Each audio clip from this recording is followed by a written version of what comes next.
What if your happiness wasn't waiting at the end of a paycheck, a like button, or someone else's approval?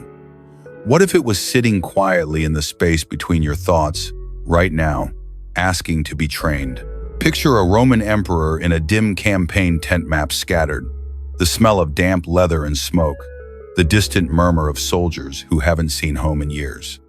War at the borders, plague inside the cities, allies turning into enemies overnight. And in the middle of all that chaos, Marcus Aurelius bends over a small wax tablet and writes a single sentence to himself. The happiness of your life depends upon the quality of your thoughts. Let that line land for a second. We're taught to chase happiness like it's out there, more money, more comfort, more applause, more certainty.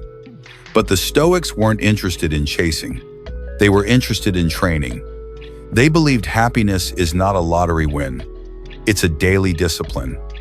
Not a life without pain, but a mind that knows what to do when pain shows up. In other words, you don't wait for calm, you build it. Here's the simple but demanding thesis of this journey. External events will always be noisy, unstable, unpredictable. Your real leverage, the part of you that can't be confiscated by bad news or bad traffic, lives in your judgments, your habits, your choices from moment to moment. That is where peace is trained, or lost. So this video is your practice ground.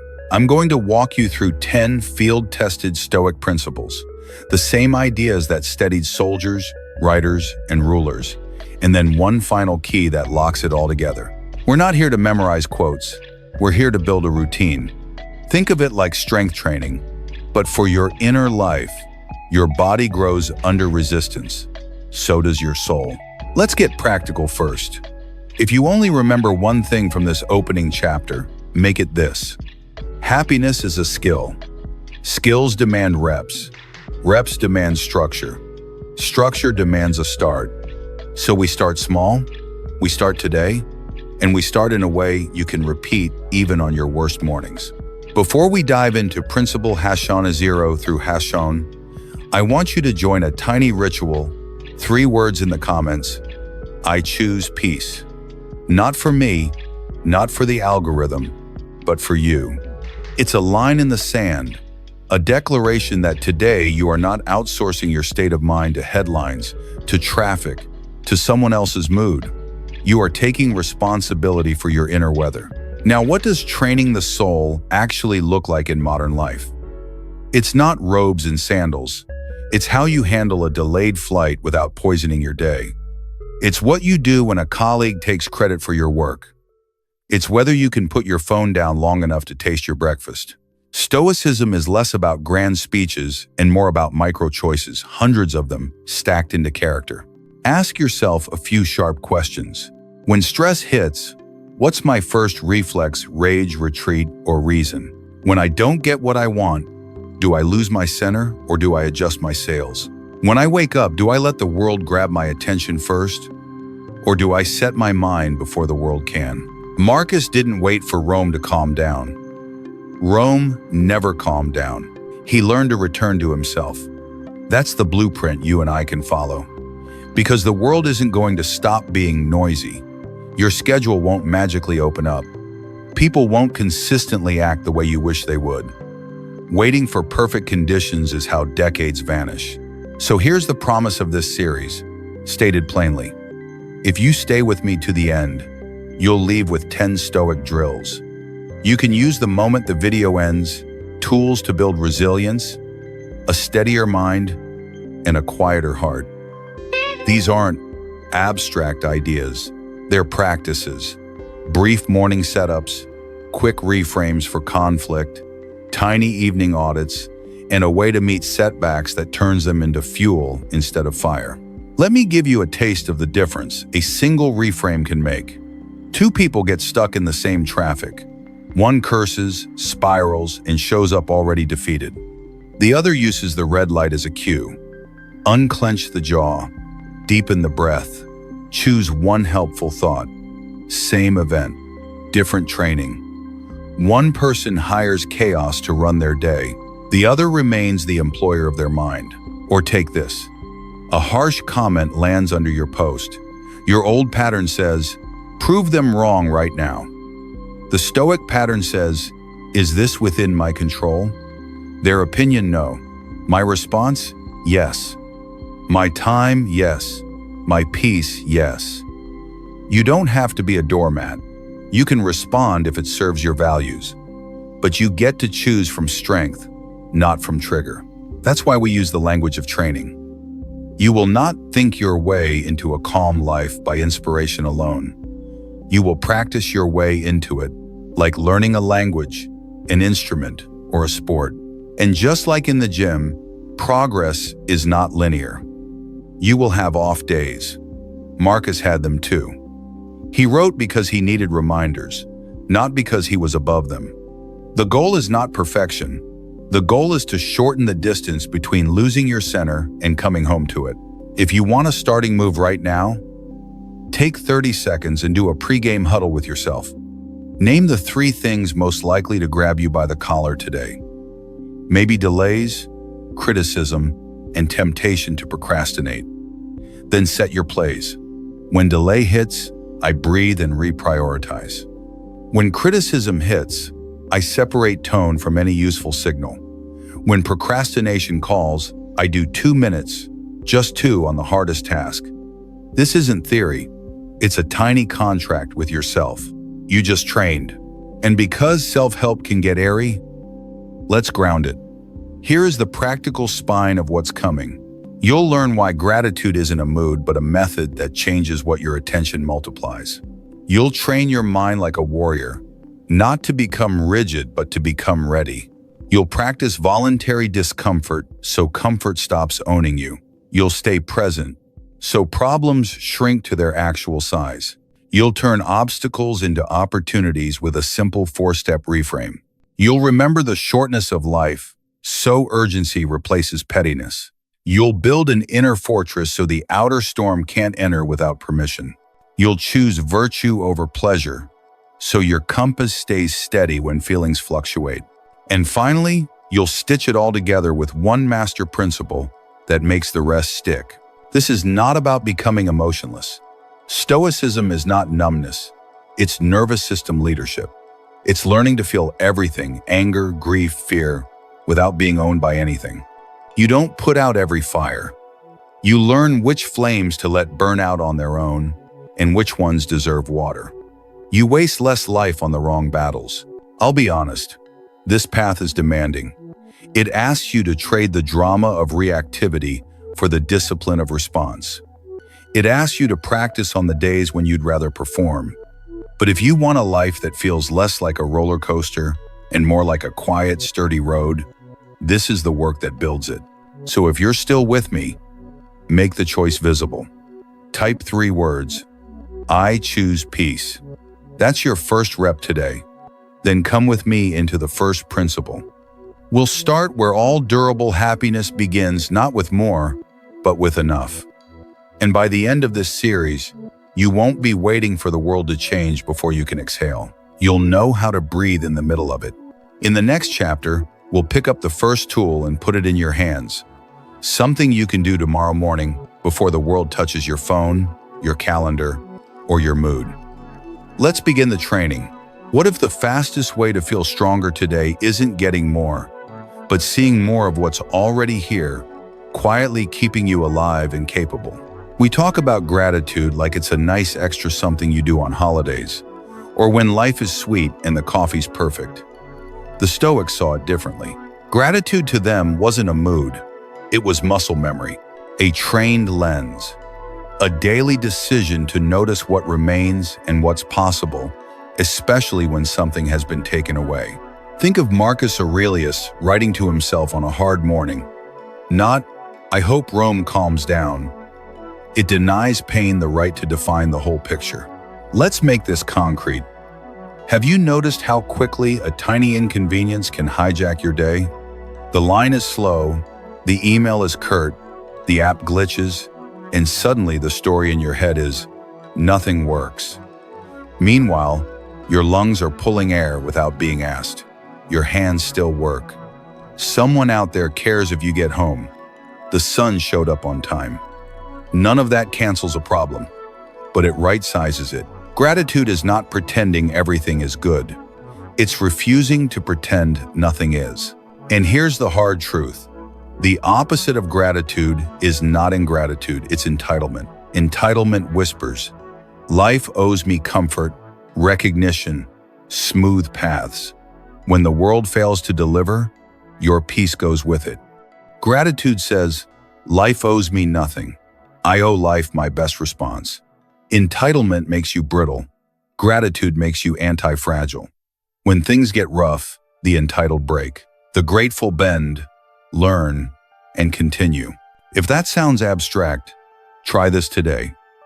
Notice the hook. Jaw tightens, breath shallow. Here we go again. Name 2 things that are still working right now, tiny and true. I can breathe. I can choose my next action.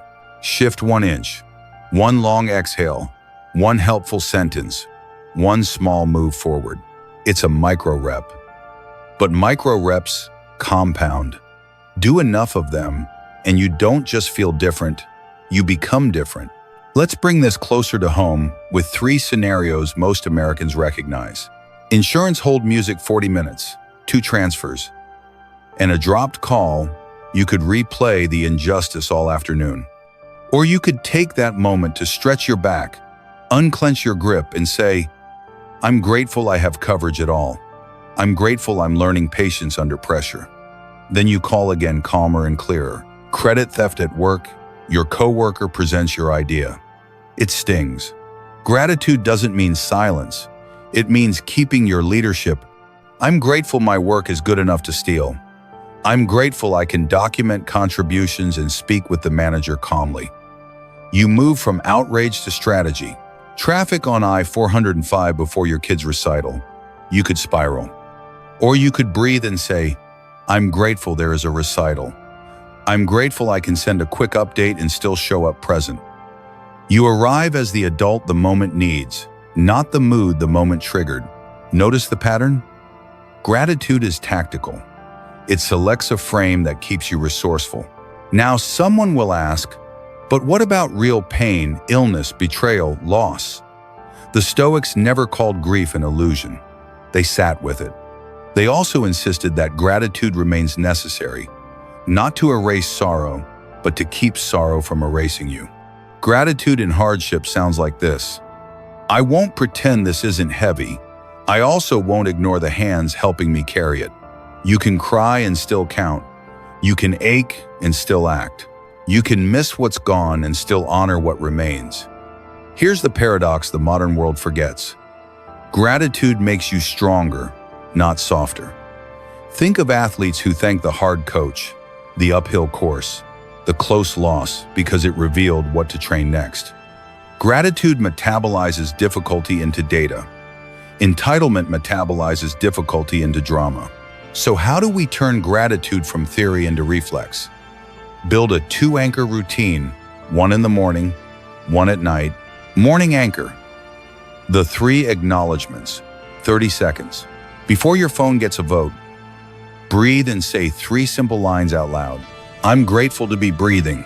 I'm grateful to act with virtue today. I'm grateful for at least one person I can serve. This isn't magic. It's direction. You're telling your attention where to look first. Evening anchor. The smallest good. 60 seconds. Before bed, ask, what tiny good did I almost miss? The stranger who held the door. The one joke that cut the meeting tension. The light on the kitchen counter at 6:13 p.m. Write down 3.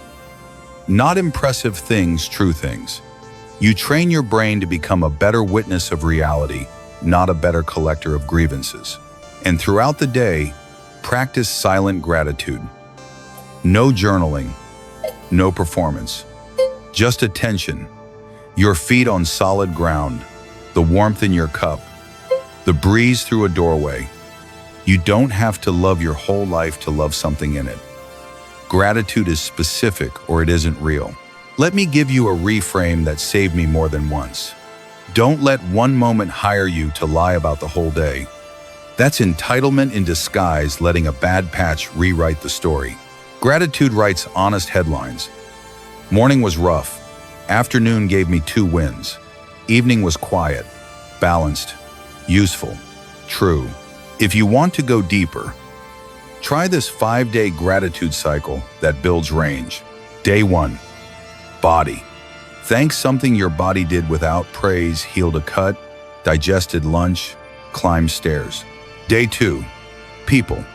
Thank someone in your orbit by text or silently if you can't reach them. Day 3, work. Thank a skill you've earned the hard way, listening in tense rooms, writing clearly, keeping promises. Day 4, challenge. Thank one difficulty for the exact virtue it's forcing: patience, courage, boundaries. Day 5, place. Thank the ordinary spaces that hold your life, your table, your street, your spot on the bus. Rotate and repeat. You'll notice your attention getting stronger, more precise. That's the muscle. Now, let's address 2 common objections. Objection 1. Isn't this toxic positivity? No. Toxic positivity denies pain. Stoic gratitude includes pain and refuses to let it be the only character on stage. It's the difference between everything is fine and not everything is broken. Objection 2. Won't gratitude make me passive? Only if you confuse acceptance with surrender. Real gratitude frees your energy. When you stop spending attention on what's missing, you have more to invest in what matters: action, repair, conversation, boundaries. Gratitude isn't a lullaby, it's a charge. If you want one sentence that can change the next 12 months, try this. I will hunt what's working before I fix what isn't. Not because you're naive, but because you're strategic. You stabilize first, then solve. The military calls it triage. Pilots call it aviate, navigate, communicate. Stoics call it wisdom. Let's run a 90-second drill together. Right now, think of something that's off in your life. Got it? Name 3 quiet supports that still exist around it. Maybe your neighbor waves when you get the mail. Maybe your knees carried you up the stairs. Maybe you have clean water every time you ask for it. That's not corny. That's civilization. Feel how your chest loosens a notch? That ease is not laziness. It's leverage. You'll do better work from there. And because rituals matter, let's set one as a community. Type, I choose peace in the comments. It's not a slogan. It's a selector switch. You're choosing the lens that gives you strength. You're reminding future you where to stand when the day gets loud. Here's where we land. Gratitude is not the dessert you earn after a perfect day. It's the knife and fork that help you eat the day you actually got. It won't make every bite sweet. It will make more of them nourishing. Practice it daily and it stops being something you try and becomes something you are the kind of person who can stand in a storm and still notice the horizon. So when the next small annoyance arrives, don't audition grief for the starring role. Run the pivot, notice, name, shift. When real pain arrives, keep room on the stage for what remains good. Morning, set your mind. Night, count the smallest true good. In between, collect specifics. This is not spiritual wallpaper. This is your operating system. If you adopt only this one principle, your days will feel less like a verdict and more like a training ground. And we're not done. Gratitude points your attention in the right direction. The next step is learning how to hold that direction under pressure. Transition to next chapter. Up next, we'll train the mind like a warrior, simple, repeatable drills to keep your thoughts steady when life gets loud. Bring your pen. We're going to practice. What if half your stress disappears the moment you draw a simple line? What's in my control versus what isn't? And you start living on the right side of that line. Script Principle 11. Embrace the dichotomy of control. Picture this. You wake up to 3 things already waiting for you: an email you didn't expect, weather you didn't order, and someone's opinion you didn't ask for. Most days, We let all three drive the car. The Stoics refused. They built their days on a single operating rule. Some things are up to me, some things aren't. My judgments, my choices, my next action, mine. Your approval, the traffic, the final outcome, not mine. Confuse that boundary and you'll bleed peace. Honor it and you'll grow power. Marcus Aurelius didn't write, "I control Rome." He wrote, "I control my mind." Epictetus didn't say, "Bend the world to your will." He said, "Bend your will to what you can govern." This isn't passivity, it's precision. When you spend energy wrestling what you can't command, your spirit gets exhausted. When you invest energy into what you can command, your spirit gets stronger rep by rep. Let's bring this to ground level with a quick self-audit. Today, where did you try to control?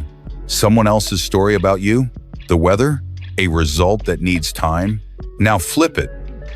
Where did you actually choose well your tone, your timing, your courage to do the next right thing? That's the line. Cross it blindly and your day owns you. See it clearly and you own your day. The one question that changes the moment. When anything spikes your stress, ask, is this within my control? If yes, act with virtue, wisdom, justice, courage, temperance. If no, release the fight, keep your dignity, and redirect effort to what is yours.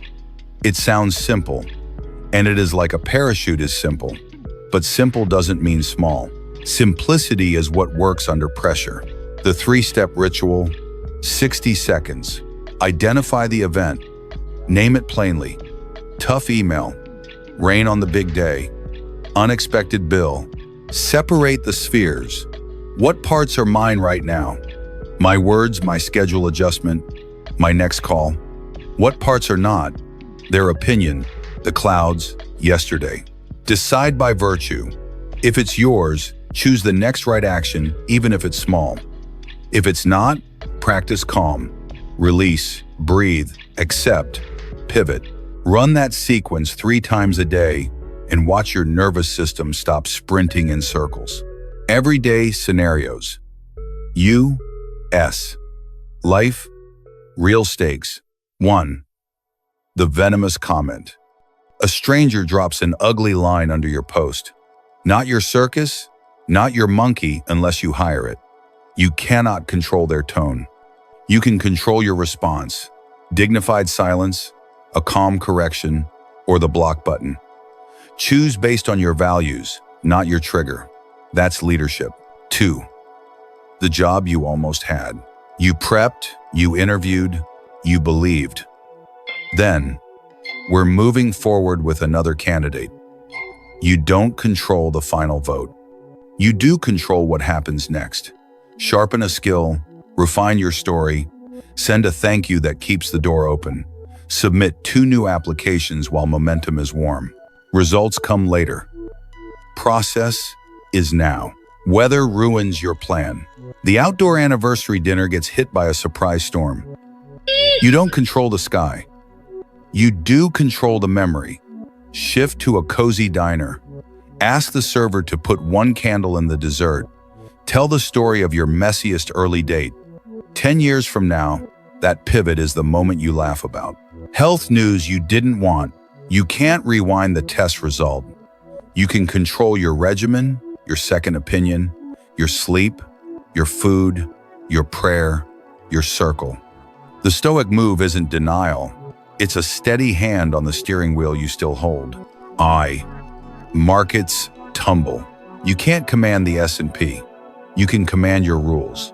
No panic selling. Review allocations on a calm day.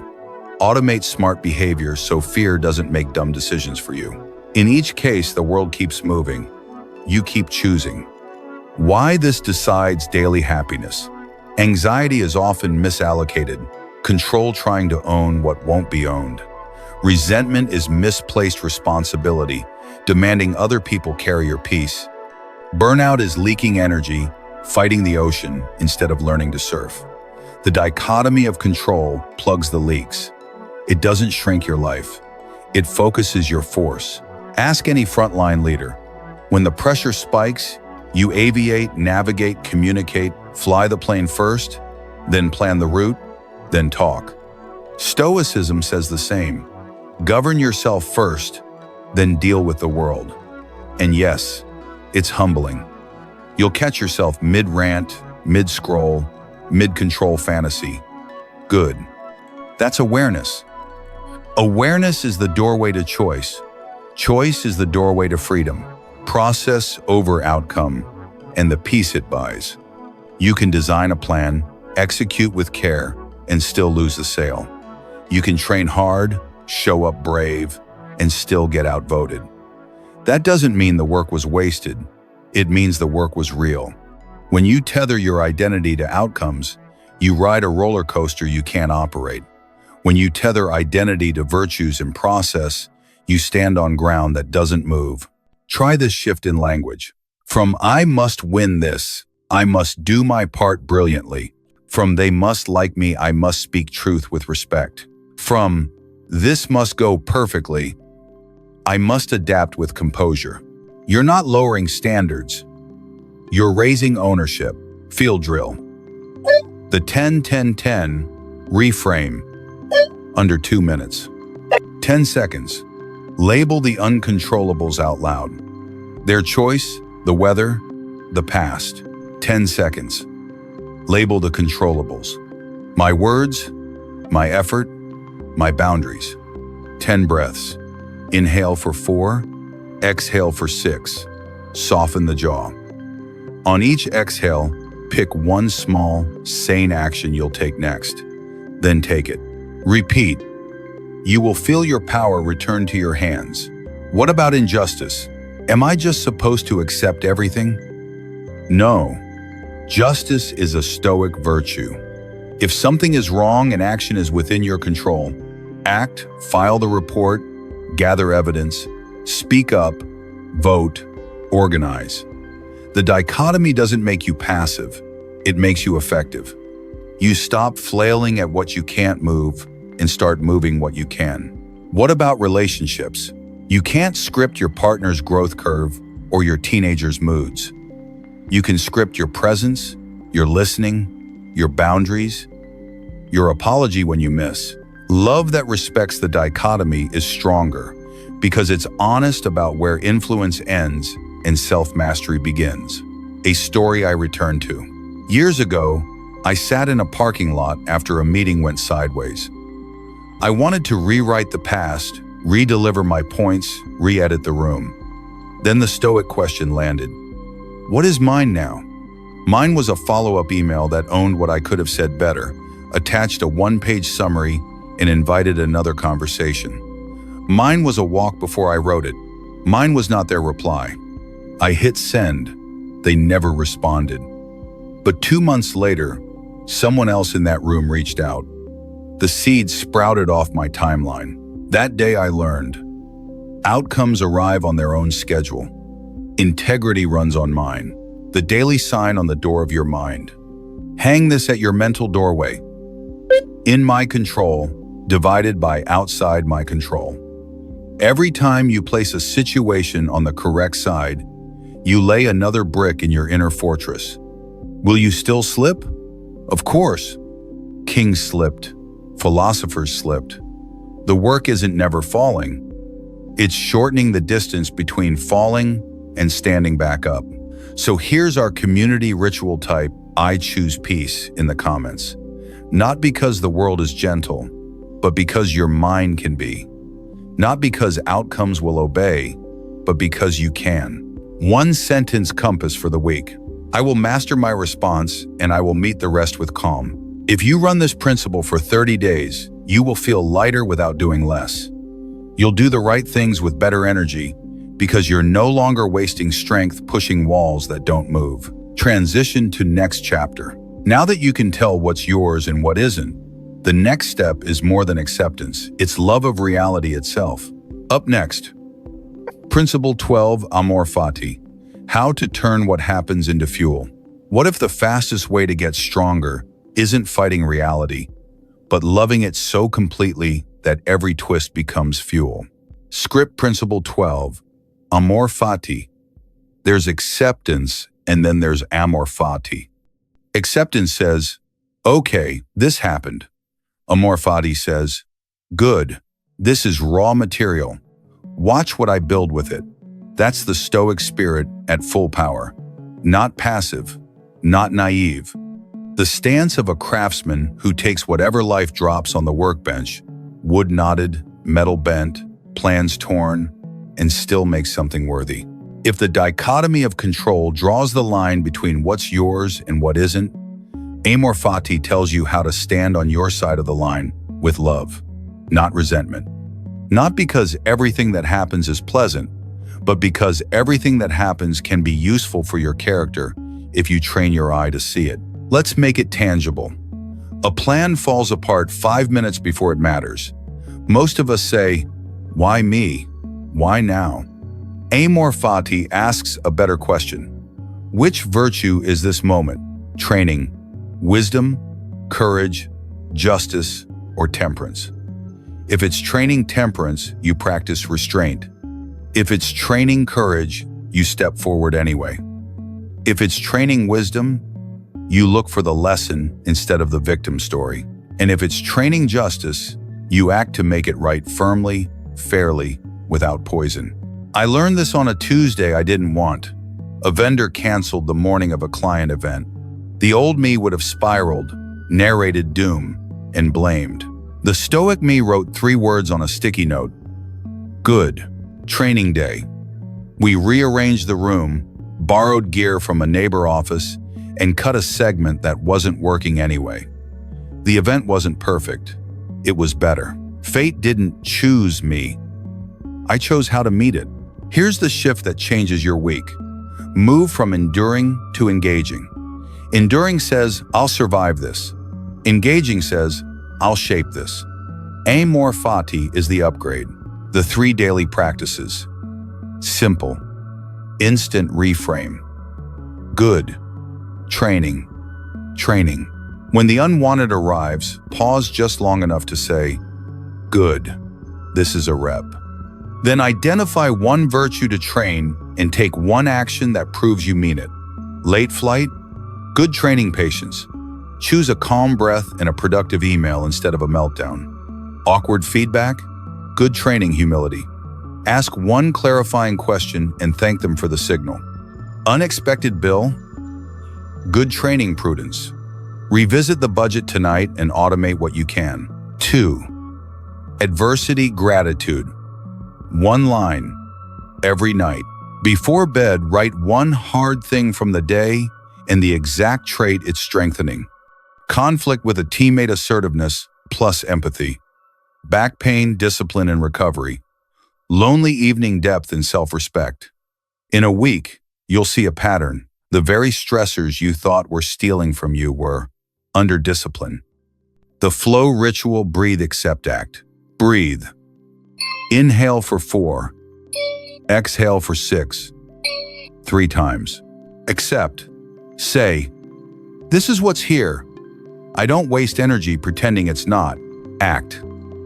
Ask, what's the smallest right action that moves this forward? Then do it now. Tiny is fine. Tiny is honest. Tiny compounds.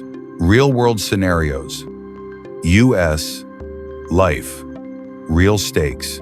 Plan derailed at the last minute. The caterer cancels an hour before your anniversary dinner.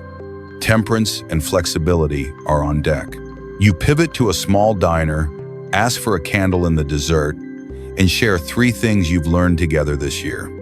The story you remember won't be the restaurant you lost. It will be the memory you made because it went sideways.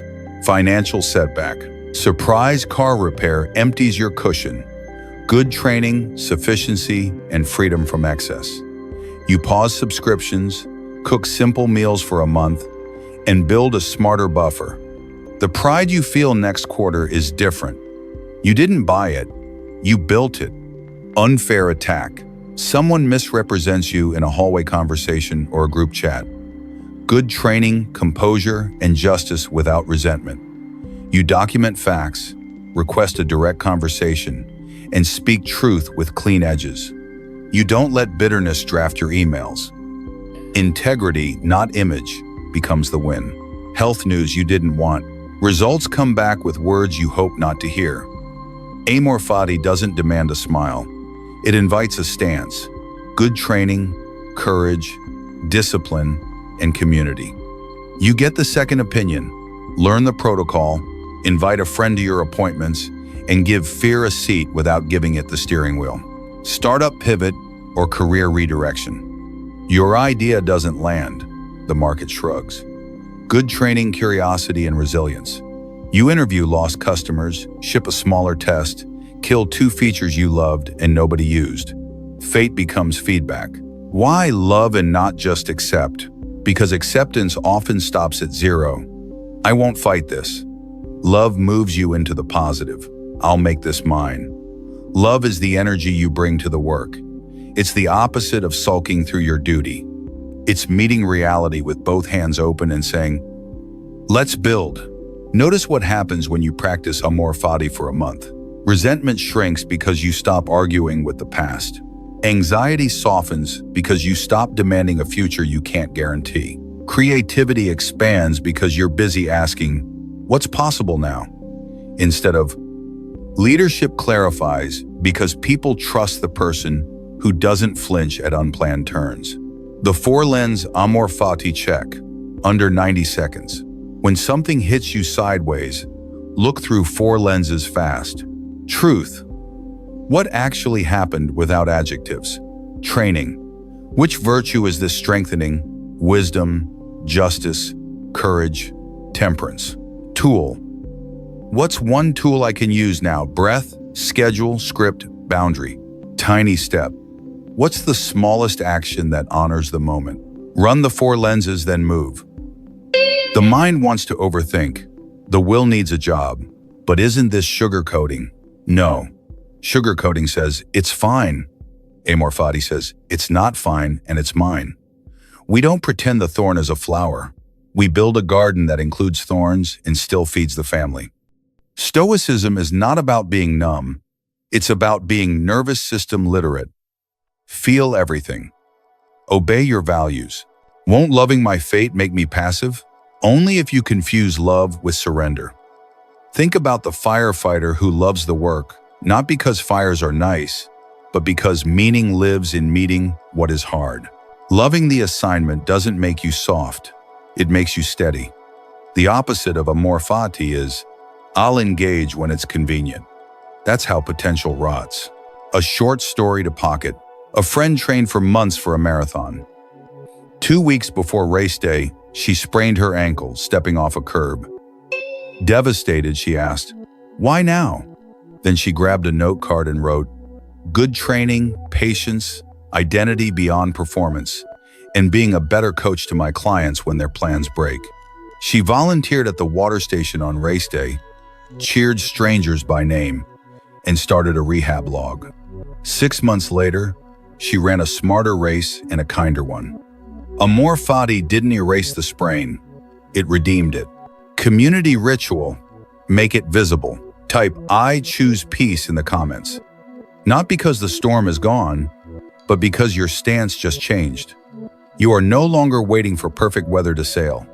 You are learning to sail whatever the weather and to love the craft. 1-line mantra for the week. I will turn what happens into what helps. Tape it to your bathroom mirror. Put it on your phone. Before we close, let's practice together 60 seconds. Think of one thing you wish had gone differently this month. Name the virtue it's training. Pick a tiny action that matches the virtue. Send the text. Book the appointment. Write the apology. Or take the walk. Amor Fati doesn't ask you to enjoy pain. It asks you to use it. When you say Amor Fati, you agree to be the craftsman of your life, to take the fragments and shape them into character.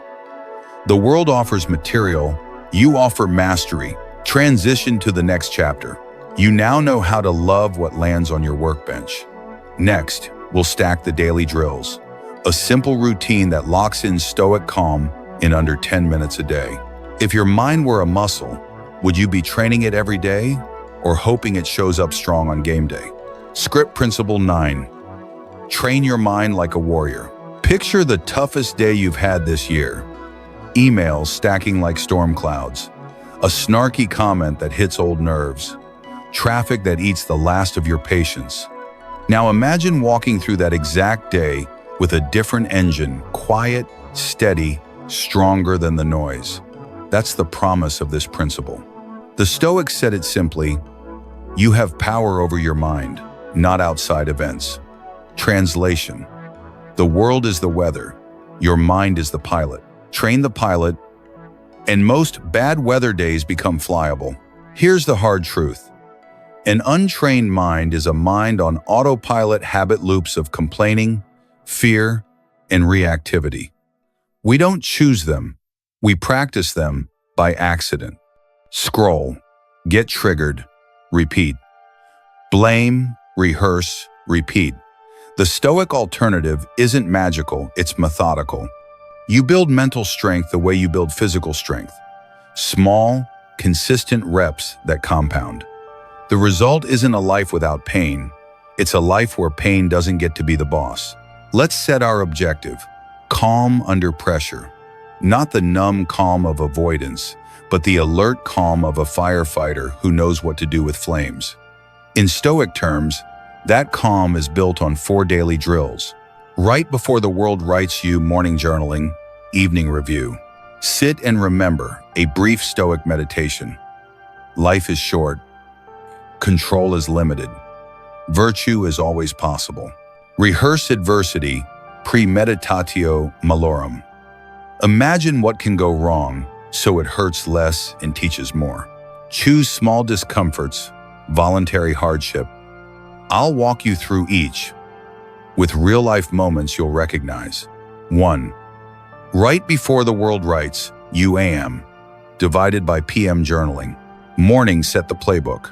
Give yourself 3 lines. 2 minutes. Ask, what am I likely to face today? Delays, criticism, distraction. How will I meet it? Breathe, clarify, single task. The next step. Example. If you know the 9 a.m. meeting tends to go off the rails, pre-write a sentence you'll use when tension rises. Let's separate the problem from the person and define one next step. That line is your mental seatbelt. Evening, review the game film. Ask, where did I lose my center? What helped me get it back? What one tweak do I make tomorrow? Keep it short. This is not a diary for drama. It's a logbook for mastery. Pilots debrief, athletes watch tape, warriors reflect. Why it works? You stop being surprised by predictable friction. Your brain swaps rumination for refinement, and you start to trust yourself because you've seen yourself plan, act, and learn on repeat. 2. Sit and remember. Stoic meditation, 3-5 minutes. You don't need incense. You need clarity.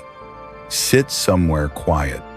Breathe box style 4 inches, 4 hold, 4 out, 4 hold, for 1 minute.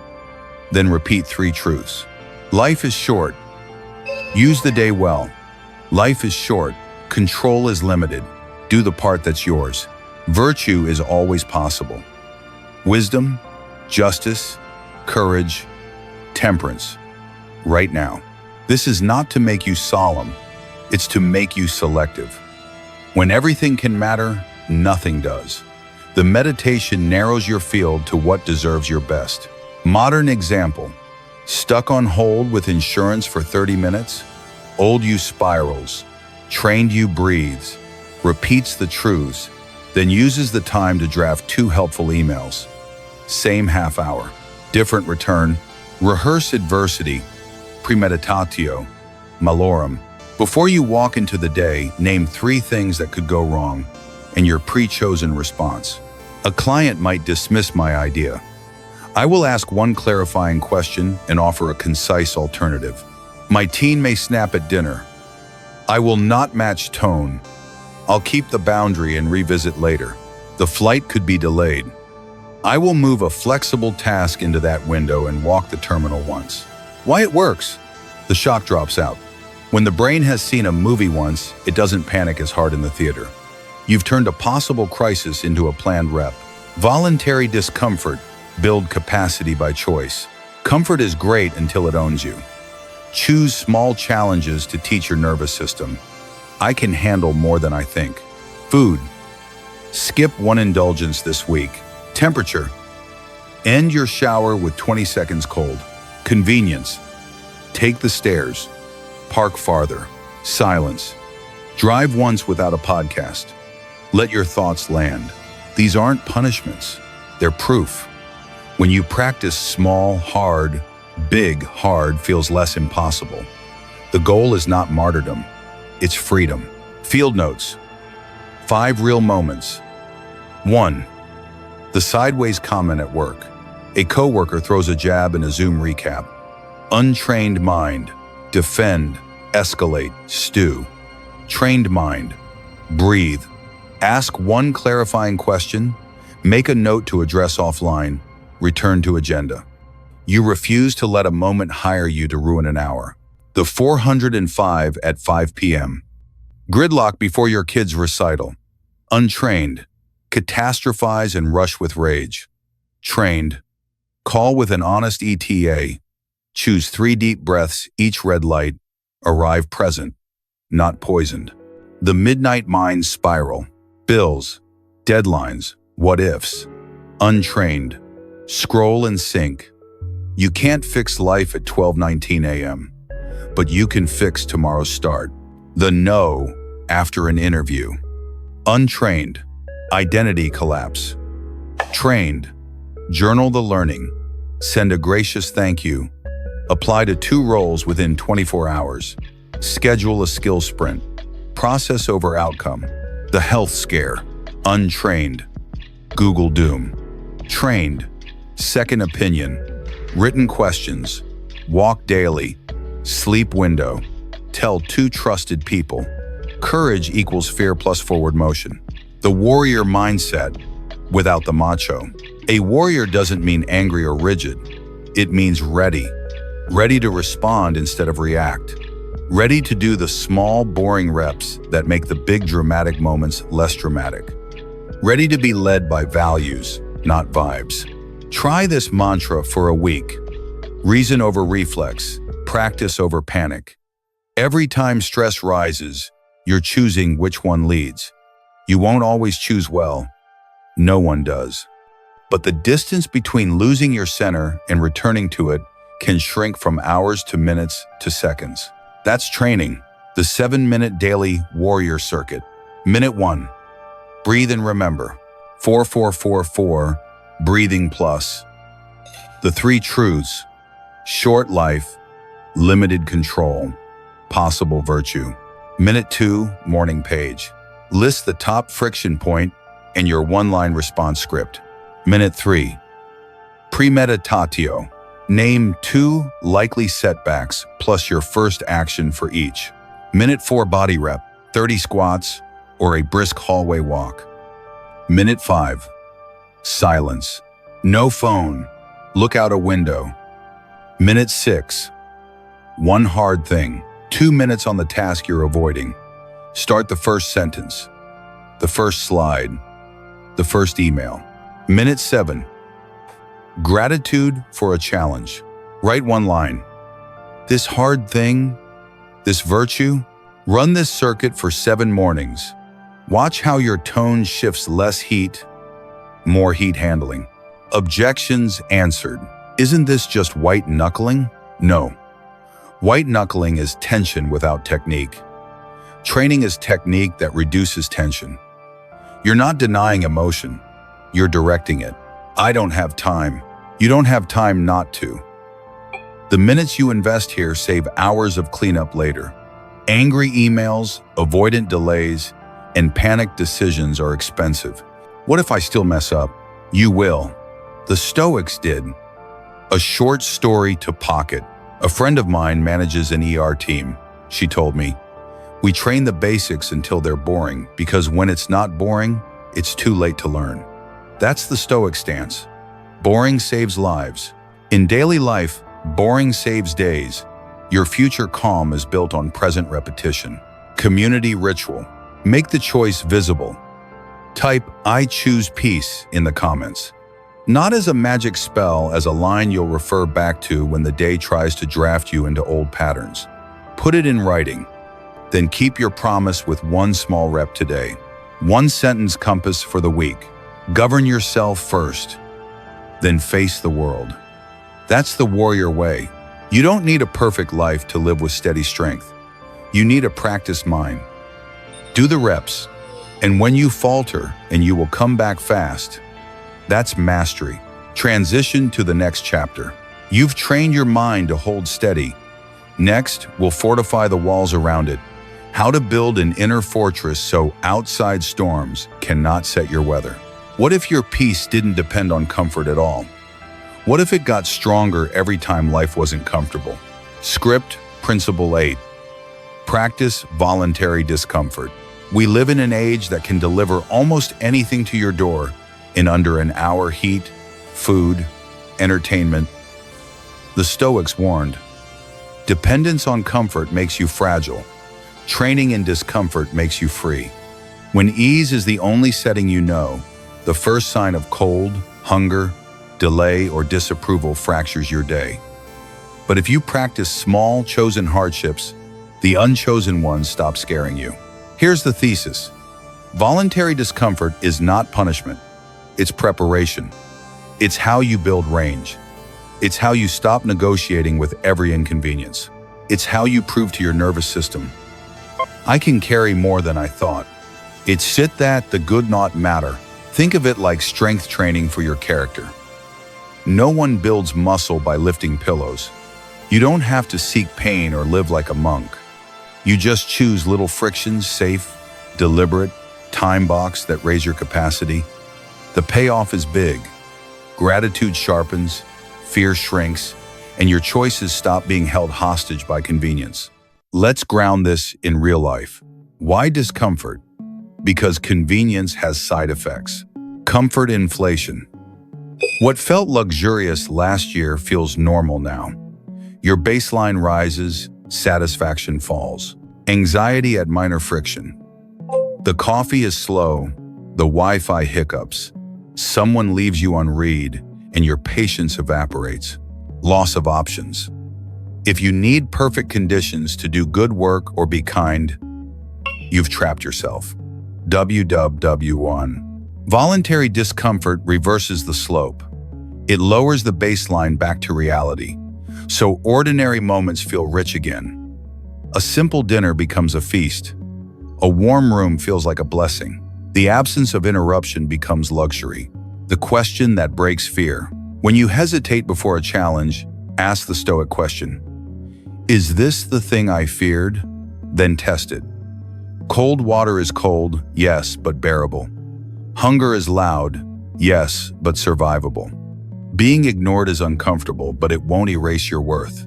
Reality is often less frightening than the imagination that protects you from it. The discomfort menu, choose 1, 2 per day. These are options, not commandments. Rotate. Keep them safe and sensible. Fasting window. Food. Once or twice a week, eat your first meal later. Notice, energy dips, then steadies. The next meal tastes amazing. You're learning, I can function without constant snacking. Cold finish. Temperature. End your shower with 20-60 seconds, cool or cold. You'll feel a spike of, nope. Stay with your breath. That's resilience training in a bathroom. Plain clothes divided by simple gear, status. Wear something unfashionable but clean for a day. Watch the mind. Look for approval. Practice being at ease without it. Longer walk divided by take the stairs, convenience. Park farther. Climb instead of ride. Carry the groceries once. Your body remembers it was made to move, and your mood follows. Silence block stimulation. Drive without music or podcasts. Eat one meal without screens. Let thoughts land. Boredom is a muscle we forgot we had. Slow line practice. Pick the longer line on purpose. Observe your mind. Release the fidget. Count 3 slow breaths before each step forward. Social chill approval. Share a thoughtful idea knowing it might be ignored. Or post without checking metrics for 24 hours. Practice doing good work without applause. Money simplicity attachment. Choose 1 week of no unnecessary buying. Cook at home. Fix something instead of replacing it. Feel the freedom of enough. Each practice is a controlled rep. You are not courting injury or deprivation. You're proving competence under gentle stress. A 10-day Stoic discomfort challenge. Safe. Repeatable. Day 1 food. Delay breakfast by 2-3 hours. Hydrate well. Day 2. Cold. 30 seconds, cold rinse. Day 3. Movement. Walk 20 minutes in weather you'd normally avoid, within safe limits. Day 4. Silence. Phone-free lunch. Day 5. Approval. Wear simple clothes. Skip social metrics all day. Day 6. Money. Spend only on needs. List 3 free pleasures. Day 7. Patience. Choose the longer line and smile at the cashier. Day 8. Sleep. No screens. 60 minutes before bed. Read paper pages. Day 9. Service. Do 1 task no one will praise. Do it well. Day 10. Reflection. Write 1 page. Which discomfort shrank my fear the most? What will I keep weekly? Keep what helps. Discard the rest. The point is range, not rigidity. Everyday U.S. scenarios. Insurance call on hold for 40 minutes. Old pattern. Stew. Rant. Waste the afternoon. Stoic pivot. Speakerphone plus stretch plus draft a hard email while you wait. Whisper. Good. Training patience. You leave the call stronger than you entered. Coworker takes credit in a Zoom recap. Old pattern. Flare and freeze. Stoic pivot. Note the moment. Finish the meeting with composure. Send a clear summary of contributions after. Discomfort. Being calmly assertive without heat. I-405 gridlock before your kid's recital. Old pattern. Rage. Drive. Arrive. Poisoned. Stoic pivot. Call with an honest ETA. Slow your exhale. Plan the first words you'll say when you walk in. Discomfort. Refusing the drama narrative. Tight month. Unexpected bill. Old pattern. Panic. Stoic pivot. Pause subscriptions for 30 days. Cook simple. List enoughs you still have. Discomfort. Sufficiency over indulgence. Why it works. Brain and body. Simply said. Exposure shrinks fear. When you touch a challenge safely, your brain updates its threat map. Noted. Choice rewires identity. Every chosen hardship writes a new line in your story. I do hard things on purpose. I do hard things. Gratitude recalibrates. After cold, warmth is sweeter. After fasting, a simple meal is delicious. Appreciation returns. The 5 rules of voluntary discomfort. Safe, not reckless. If you have medical conditions, talk to a professional. Modify or skip as needed. Small, not macho. Pride breaks what patience builds. Micro reps win. Leaving like fizz. Micro reps win. Present, not performative. You're training you, not impressing anyone. Paired with breath. Inhale 4. Exhale 6. Through the nose. This teaches your body calm under stress. Followed by meaning. Ask, what did this rep teach? Turn sensation into skill. A 2-minute discomfort sprint you can do today. 0, 0, 30 choose. Pick 1 small discomfort, cold rinse, longer line, no phone meal. 31. Breathe. 3 cycles of 4 in divided by 6 out. 1/130. Do. Step in. Keep your jaw soft. Day 1. 32. Debrief. Name one thing you learned. I can hold the urge to escape. My fear peaked, then faded. Do this once a day for a week. Watch your I can handle it grow. Objections answered. Isn't this self-punishment? No. Punishment is about shame. This is about skill. You're building capacity the way you'd train for a hike, gradually and wisely. Won't I become numb? Quite the opposite. Discomfort makes you more alive to simple joys. It tunes your attention to the good you were rushing past. I'm already exhausted. Then your discomfort rep might be saying no. Boundaries can be uncomfortable too. Voluntary discomfort includes resting when your ego wants to push. A story to pocket. A friend trained for a mountain trip. Elevation scared her. So every weekday for a month, she climbed the same dull flight of stairs. 2 minutes, then 3, then 5, breathing slowly. No heroics, no hashtags. On the trail, she met steep grades and thin air, and a familiar feeling. I've been here. My breath knows this. The mountain hadn't shrunk. Her capacity had grown. That's the gift of voluntary discomfort. Life stays life, and you get bigger. Community ritual. Make it visible. Type, I choose peace in the comments. Not because you seek suffering, but because you're done letting comfort be your ruler. You are choosing strength over softness, freedom over dependence. 1 sentence compass for the week. I will choose one small hard thing every day so the big hard things don't own me. Practice this, and you'll notice something subtle. You complain less because you fear less. You savor more because you need less. You walk into your day with a quiet confidence that doesn't need perfect conditions to do the next right thing. Transition to the next chapter.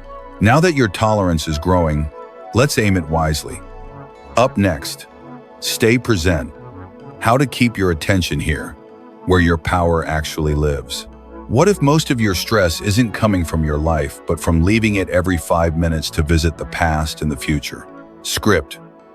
Principle 7. Stay present. Many are. Script, principle. Script, principle. 7. Script, principle. 7. Script, principle. 7. 7. Script, principle. 7. Script. Picture this. You're making coffee, but your mind is replaying last week's argument and fast-forwarding to next month's bills. You stand in your kitchen while your attention commutes across decades. No wonder the day feels heavy. You're carrying time that doesn't exist anymore and time that hasn't arrived yet. The Stoics had a blunt prescription. Confine yourself to the present. Not because the past and future don't matter, but because the only place you can live and do anything about either is here.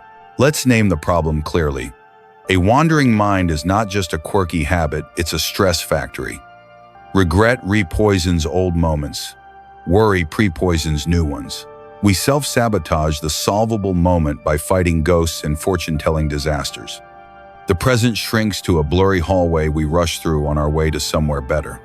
That's a quiet tragedy, because happiness, in the Stoic sense, isn't a jackpot, it's contact with reality. So what does stay present look like in real life? Think of it as attention leadership. Your attention is the project manager of your day. If it's scattered, your day fractures. If it's here, your day coheres. The goal is not to become a Zen statue. It's to be awake enough to use what you actually have. This breath, this step, this choice. Let's get practical with a few trains that anyone in America over 25 has ridden. The news doom scroll. You start with one headline and wake up 40 minutes later emotionally relocated to every crisis on Earth. Stoic presence doesn't ban news. Consume consciously. Return to the life you can actually influence. The replay loop. A colleague's tone pinged your old insecurity. You replay the moment in 4 kelvins again and again. Presence says, that scene ended. What's in your power now? A clarifying email? A calm one-to-one? Or letting it go because the story you're inventing is louder than the facts? The future storm. You're waiting on a test result, a job call, a loan approval. Your brain casts a documentary of the worst outcome. Presence shrinks it back down to one question. What can I do today to be ready either way? Here's the simple compass that will save hours. Now. Next. When you feel pulled out of the moment, ask 2 things. What is in my control now? Attitude, breath, the smallest helpful action. What is the next right step? 1 email, 1 call, 1 line of code, 1 walk. Do it, then repeat. That's not small. That's sane. The 60-second now reset. Use it anywhere. 0, 0. 15. Name it. Whisper. Past divided by future, divided by elsewhere. Label where your mind ran. 15. 30 anchor breath. Inhale through the nose for 4. Exhale for 6. Unclench your jaw. 30, 45. 5 senses scan. Spot 1 color. Hear 1 sound. Feel 1 texture. Rejoin your body. 45. 60. Now. Next. Ask, what is the smallest right step? Do it immediately. Run this reset in traffic, on hold, before you hit send, or when anxiety blooms at 2:17 a.m. You're not escaping reality. You're re-entering it. Everyday presence. Micro habits that add up. 1. Eat only eating. 1 meal a day. No screens, no multitasking. Taste, smell, chew. You'll be shocked how quickly simple food turns into gratitude and how quickly automatic overeating drops when your attention returns to the table. 2. Walk only walking. On your next hallway or driveway walk, skip the phone. Count 12 steps. Notice the weight shift, the air on your skin. Presence loves rhythm. In 2. Work in single intention blocks. Choose 1 task for 25 minutes. Close everything else. Leave a notepad for distracting thoughts. Write them down, don't chase them. You'll finish more with less hurry. The door frame drill. Every threshold, office door, car door, home door, is a cue. 1 steady breath plus 1 intention. Enter calm. Enter curious. Enter kind. Your day becomes a string of conscious entries. Phone. Phone in one place, not the pocket, the table. Make reaching for it visible. Visibility interrupts compulsive loops and returns you to choice. Morning sentence, night sentence, AM. Today I will live only today. PM. Where did I leave today? Note, 1 moment you drifted, 1 moment you returned. That's training data. Why presence reduces anxiety? Plain English, neuroscience. Your brain is a prediction engine. When it loses the present, it fills the gap with guesses, usually scary ones, because fear keeps us alive. But most modern threats are time threats, regret divided by future dread. Not immediate lions.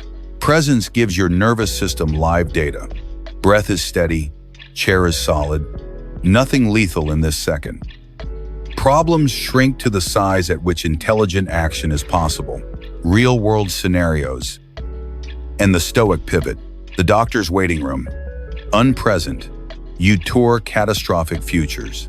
Present, you breathe 4-6, read your question list, text 1 friend for support, and say a quiet thank you for competent care. You don't control the result. You control how you wait. The bedtime spiral. Unpresent, you relitigate the day and forecast doom for tomorrow. Dump concerns. Set tomorrow's first step. Lights out. Sleep is not a moral achievement. It's a physiology that loves routine and darkness. The family dinner debate. Unpresent, You defend your identity and raise your volume. Present. You notice the heat rising and ask one curious question before rebutting. You may still disagree, but you won't torch the evening. The hard email. Unpresent. You write from hurt, hit send. Regret. Present. The attention budget. A grown-up move. Set 3 daily slices for elsewhere time. Past review and learn. 10 minutes. Future plan and prepare. 15 minutes. World news and feeds. 15 minutes. Out of budget? You're done for the day. Presence protects your life from becoming a lobby for other people's emergencies. The 1 square foot rule. When life feels too big, pick 1 square foot of reality and love it well. Wipe your counter. Fold 1 shirt. Water the plant. Make the bed. The mind says small acts don't matter. The body knows small acts restore order. Presence starts local and scales. Objections answered. Staying present sounds selfish. What about planning? Planning is part of present planning, not endless rehearsals of disaster. If I let go of the past, will I lose my lessons? No. You'll keep the lesson and drop the loop. The past is a library, not a prison. But my mind just won't sit still. Great, join the club. Presence isn't stillness, it's returning. Measure progress by how quickly you notice you left and how kindly you come back. A 7-minute presence circuit. Daily, doable. Minute 1, breath, 4 inches, divided by 6 out. Jaw soft. Minute 2, senses. Name 3 colors, 2 sounds, 1 texture around you. Minute 3, now next. Write the smallest next step for the 1 task that matters. Minute 4, single intention work. Do 60 seconds on that task. Momentum begins in seconds. Minute 5, eat only eating 1 mindful bite of whatever you're having. Minute 6, walk only walking hallway, divided by porch, no phone. Minute 7, gratitude specific. 1 line, today I almost missed. Specific or it isn't real. Run this in the morning or at lunch. You'll feel your day condense into a shape your hands can hold. A small story to pocket. A pilot friend told me, in turbulence, we fly the plane first, aviate, navigate, communicate. If you skip to communicate, you scare the cabin while forgetting the basics. Presence is aviate. Breathe. Hands on the controls you actually have. Then root. Then talk. Life is friendlier when you fly it in order. Community ritual. Make it visible. Type, I choose peace in the comments. It's not a slogan. It's a steering choice. It says, I will stop letting yesterday and tomorrow rent my attention at today's price. 1-sentence compass for the week. Carry only what exists. If it's not in the room, it doesn't get to run the room. So, practice this and watch what happens. Problems shrink to their solvable size. Joy becomes easier to notice, and your energy stops leaking into time zones where you don't live. You won't need a perfect day to feel okay, you'll just need this one. Transition to the next chapter. With your attention anchored here, you're ready for the next move. Master your desires. How to need less, enjoy more, and keep your compass steady when cravings pull. What if freedom isn't earning more, controlling more, or being praised more? What if freedom is simply needing less? Script Principle 6. Master your desires. Let's be honest. Most of us don't wake up plotting evil. We wake up chasing a little more income, approval, comfort, control, entertainment. None of these are bad in themselves, but when a little more. The Stoics cut that leash with one razor line. Poverty isn't having little, it's needing endlessly. Put differently, the fragile life is not the simple life. It's the life that must be constantly fed. Marcus Aurelius had palaces and still reminded himself, bread, water, a roof, that's enough. Everything beyond that is a guest. Enjoy the guest when it visits. Do not let the guest become your landlord. Seneca asked, "Is it the one with less who is poor, or the one who is never satisfied?" Epictetus warned that desire tied to things you don't control, praise, outcomes, other people turns you into a permanent hostage. Mastery of desire isn't about denying all pleasure. It's about breaking dependence so you can enjoy without chains and lose without collapse. The problem in plain sight. Unchecked desire silently rewrites your identity. I'm okay when I get X. It trains your nervous system to chase dopamine spikes and crash when they fade. It makes you negotiate your values for crumbs of validation. Worse, it hides in virtues. I just want to do excellent work. Translation, please clap. I want to help. Translation, please need me. I'm a planner. Translation, give me certainty or I'll suffer. Desire isn't the enemy. Disguised desire is. So we aim for this paradox. Enjoy more, need less. Pleasure becomes safer when virtue is the driver. 4 anchors that tame desire. 1. The pause. Break the reflex. Before you reach, buy, scroll, argue, or eat, pause for 5 slow seconds. Ask 3 questions. Will this bring steady peace or quick relief? What will this cost me later? If I say no and walk away, who do I become? You won't always choose the noble path, but the pause ends the autopilot that turns wants into orders. Gratitude. Dissolve the craving. Desire screams, "Not enough," gratitude whispers, "Look again." Count what's present health that carries you, people who love you, skills you earn the hard way, quiet mornings that require no permission. Specific gratitude is the natural antidote to vague hunger. 3. Voluntary discomfort. Raise your tolerance. Voluntary. In reported. Sunlight. 76/out. Skip the sweet ones. Take the stairs. Finish the shower cold for 20 seconds. These micro reps teach your body, I can want and not obey. Memento mori. Shrink the urge to size. You will die. That's not morbid. It's clarifying. When you picture the end, many cravings lose their costume. Will this purchase, this argument, this extra scroll matter on that day? If not, let it weigh what it weighs. Almost nothing. Everyday US scenarios. And the Stoic pivot. 1. The cart you don't need. It's 11 p.m. The algorithm knows your soft spots. Untrained desire. Add to cart or I won't sleep. Mastered desire. Pause. Drink water. Walk 60 seconds. Reopen the tab tomorrow. If it still serves a real need after sleep, buy it. If not, you just bought freedom instead. The praise you crave. You shipped a project and the room moved on. Old you refreshes email, rewrites history, resents silently. Mastered desire. Document your wins. Thank collaborators. Set one growth target. Go home proud. Your identity returns to the only safe vault, the work you actually did and the person you chose to be while doing it. 3. The control you can't have.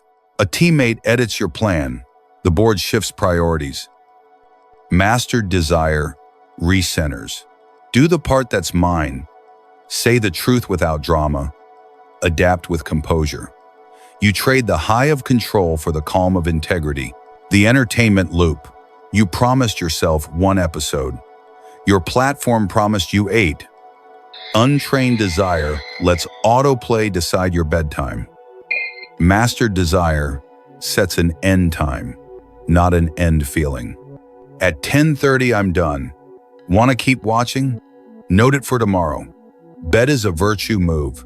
Tomorrow you sincerely thanks you. 5. The food craving. 3 p.m. Sugar siren. Old pattern. Graze, crash, repeat. Mastered desire. Protein, water, 30 steps outside, then recheck. If you still want the cookie, eat it, sitting down with full attention. Pleasure with presence is pleasure you can be proud of. The enough test. Under 60 seconds. Hold any desire up to the light. Need or want. Now or later. Mine or someone else's script. Aligned with wisdom, justice, courage, temperance, or does it ask you to trade one away? If it aligns, enjoy it without apology. If it doesn't, practice the noble skill of leaving it on the shelf. A 7-day desire reset. Gentle, powerful. Day 1. Pause. Insert a 5-second pause before any purchase or reply. Day 2. Gratitude. List 5 specifics you already have that money can't buy. Day 3. Discomfort. Cold finish in the shower, 20 seconds. Day 4. Status detox. Wear plain clothes. Do one excellent task no one will see. Day 5. Entertainment fast. No autoplay, no infinite scroll. Choose content consciously. Day 6. Money clarity. Track every dollar you spend. Curiosity, not shame. Day 7. Memento mori walk. 10 minutes outside. Ask, if this were my last week, which desire would I release? Which value would I double? You're not trying to win sainthood. You're rebalancing power so desire becomes a servant again, not a king. Why this works, quick brain talk. Desire is a prediction loop. If I get X, I'll feel Y. When you pause, you interrupt prediction. When you choose discomfort, you teach your brain, urge is not equal to action. When you practice gratitude, you provide competing evidence. I am already okay. When you remember death, you compress the timeline so only meaningful urges survive. Over time, the loop rewires.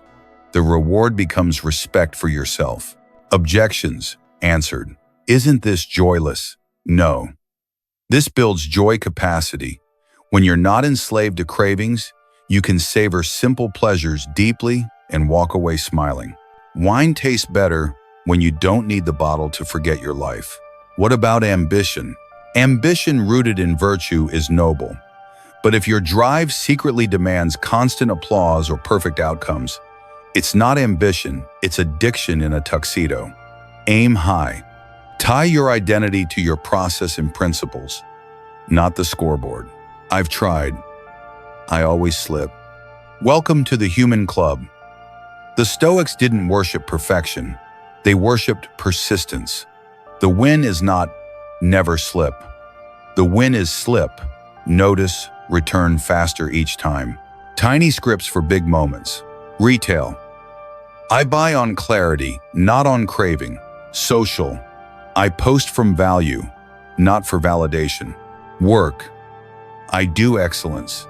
Outcomes arrive on their schedule. Food. I choose taste with presence, not escape. Time. I schedule joy. I don't binge it. Tape one of these where desire usually wins. A story to pocket. A friend lost a promotion he was sure he'd earned. For a week, he marinated in comparison. Then he wrote a sentence on a note card. Freedom is needing less. He booked a feedback meeting, identified 2 gaps, set a 90-day skill sprint, and mentored a junior teammate. No cameras, no credit. 3 months later, a different opportunity opened. He stepped in lighter, sharper, kinder. The result wasn't guaranteed, but his character was. That's mastery of desire in the wild. Community ritual. Make it visible. Type I choose peace in the comments, not because you're anti-pleasure, but because you're pro-freedom. You're declaring, I will enjoy what's given, and I will not collapse if it's taken. 1-sentence compass for the week. I will enjoy without needing and lose without breaking. Which cheddar need? Say it in the morning. Say it before the meeting. Say it at the checkout line. Master your desires and watch what happens. Money becomes a tool, not a verdict. Attention becomes a garden, not a mine. Love becomes a gift, not a negotiation. You'll discover that happiness doesn't arrive when life finally hands you everything. It arrives when you stop handing your piece to everything. Transition to the next chapter. Now that your appetite listens to your values, let's go one step further. Turn obstacles into opportunities. How to make the hard things the best things that ever happened to your growth. What if the hardest thing in your week isn't a detour from your path, but the path itself to becoming stronger, calmer, and clearer? Script Principle 5. Turn obstacles into opportunities.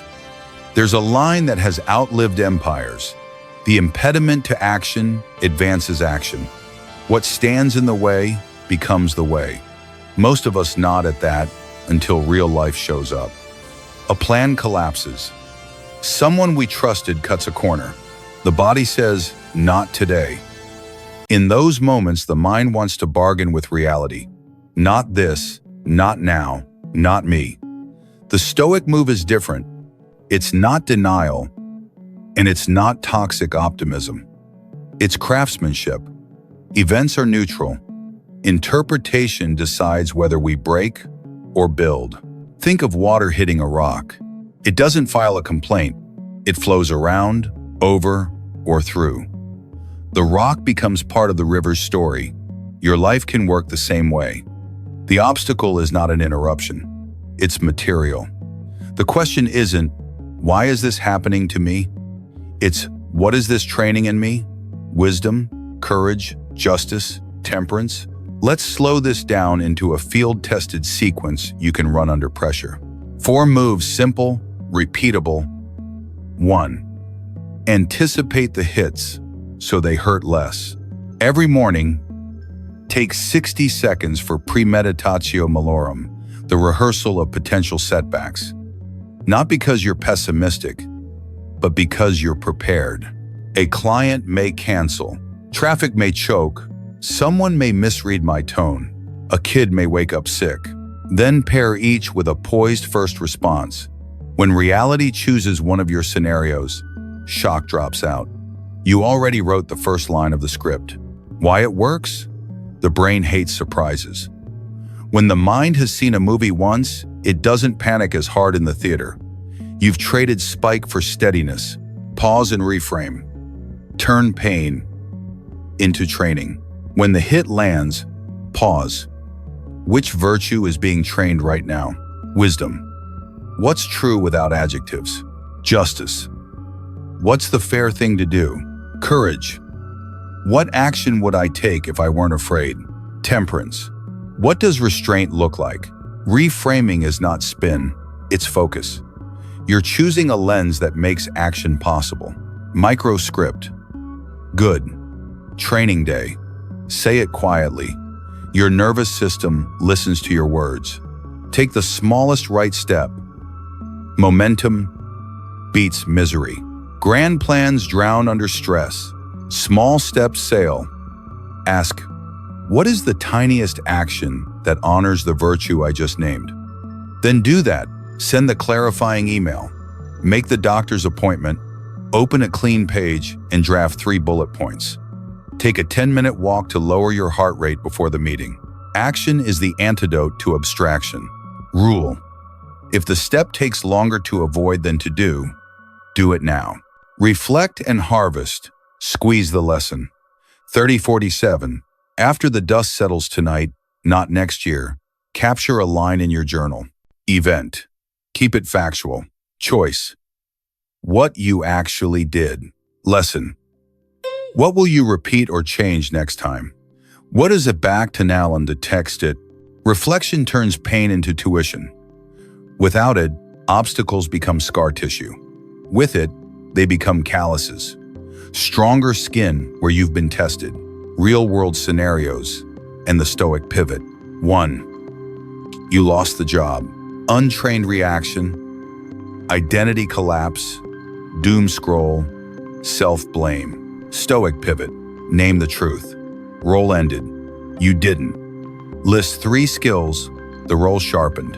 Enroll in a short sprint to close 1 gap. Ask for 2 introductions. Apply to 2 roles within 24 hours. The obstacle becomes a curriculum. 2. You were betrayed. Untrained reaction, blanket distrust, revenge fantasies. Stoic pivot, separate person from principle. Document facts, set boundaries. Address the issue cleanly, no poison.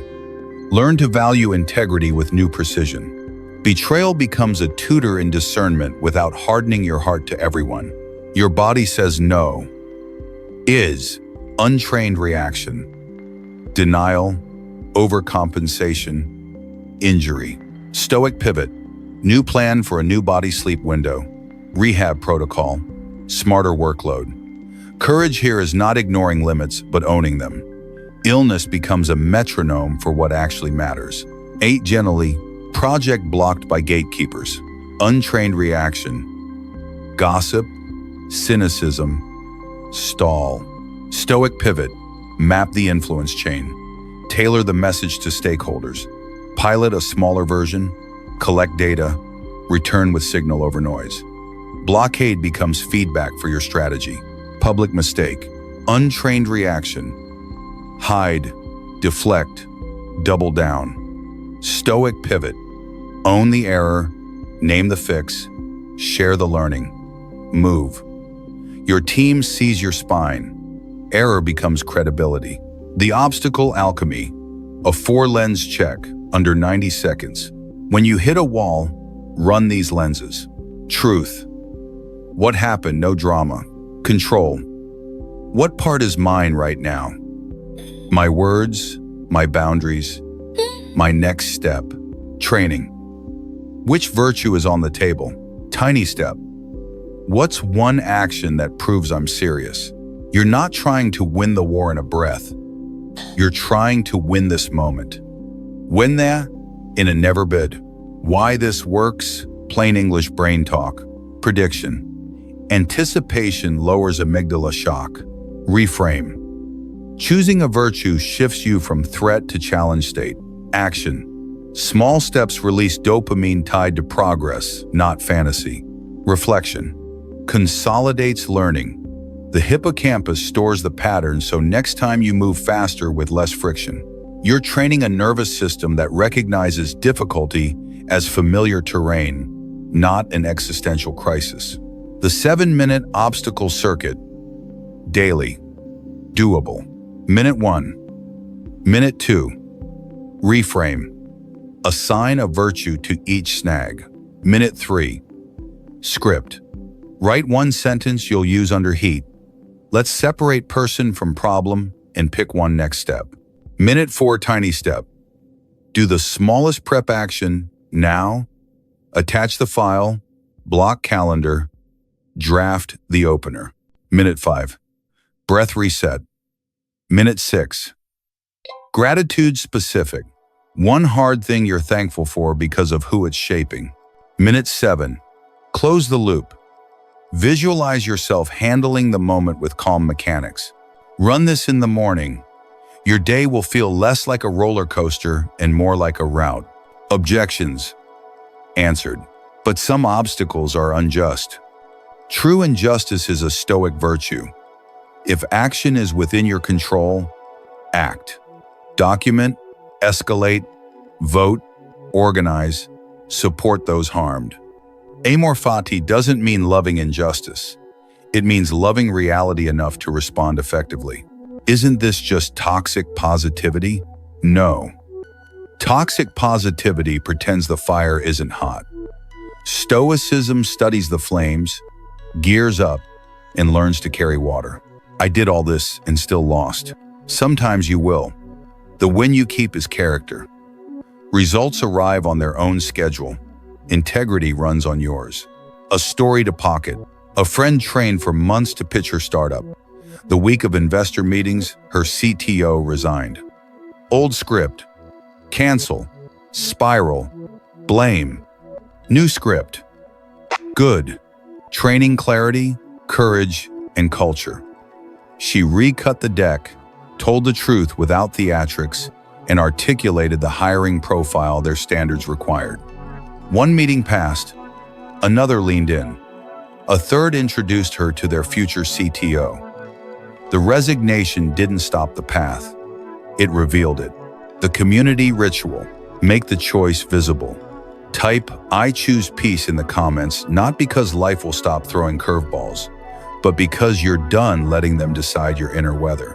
You're choosing to use what happens, not fight the fact that it happened. One sentence compass for the week. I will turn what happens into what helps. Tape it to your mirror. Put it on your phone.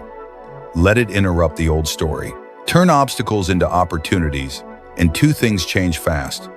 You complain less because you're moving more, and you fear less because you've met this terrain before. The river doesn't stop at the rock, it becomes the river because of the rock. Transition to the next chapter.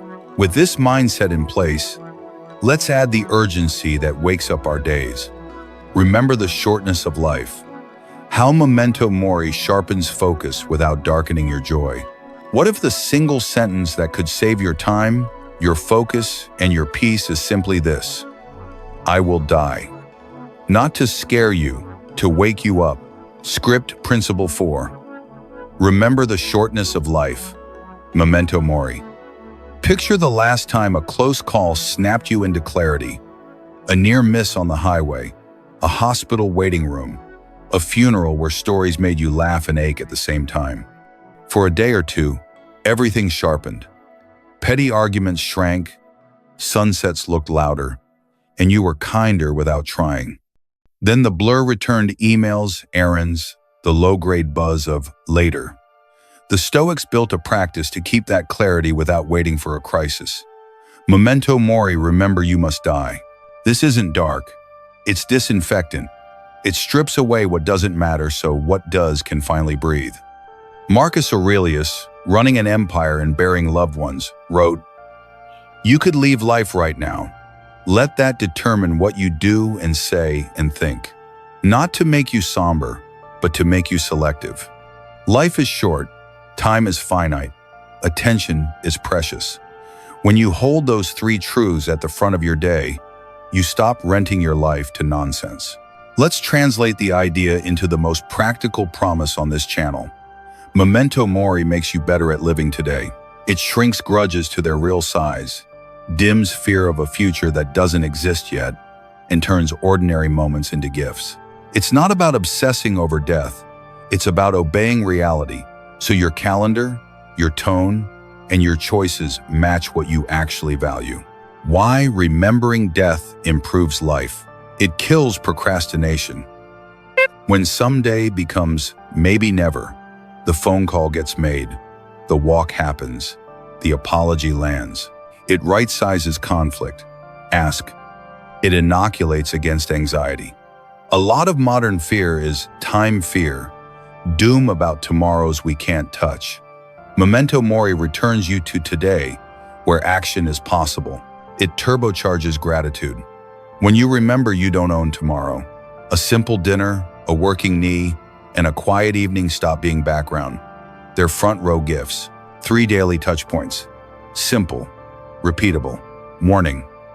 The last day question. 30 seconds. Before you scroll, ask, if today were my last, what would I do first? Say first, and let go of. Do first. One step toward the work that actually matters. Say first. One message of love or thanks. Let go. One irritation that's beneath the dignity of a short life. Write it down, 3 bullets.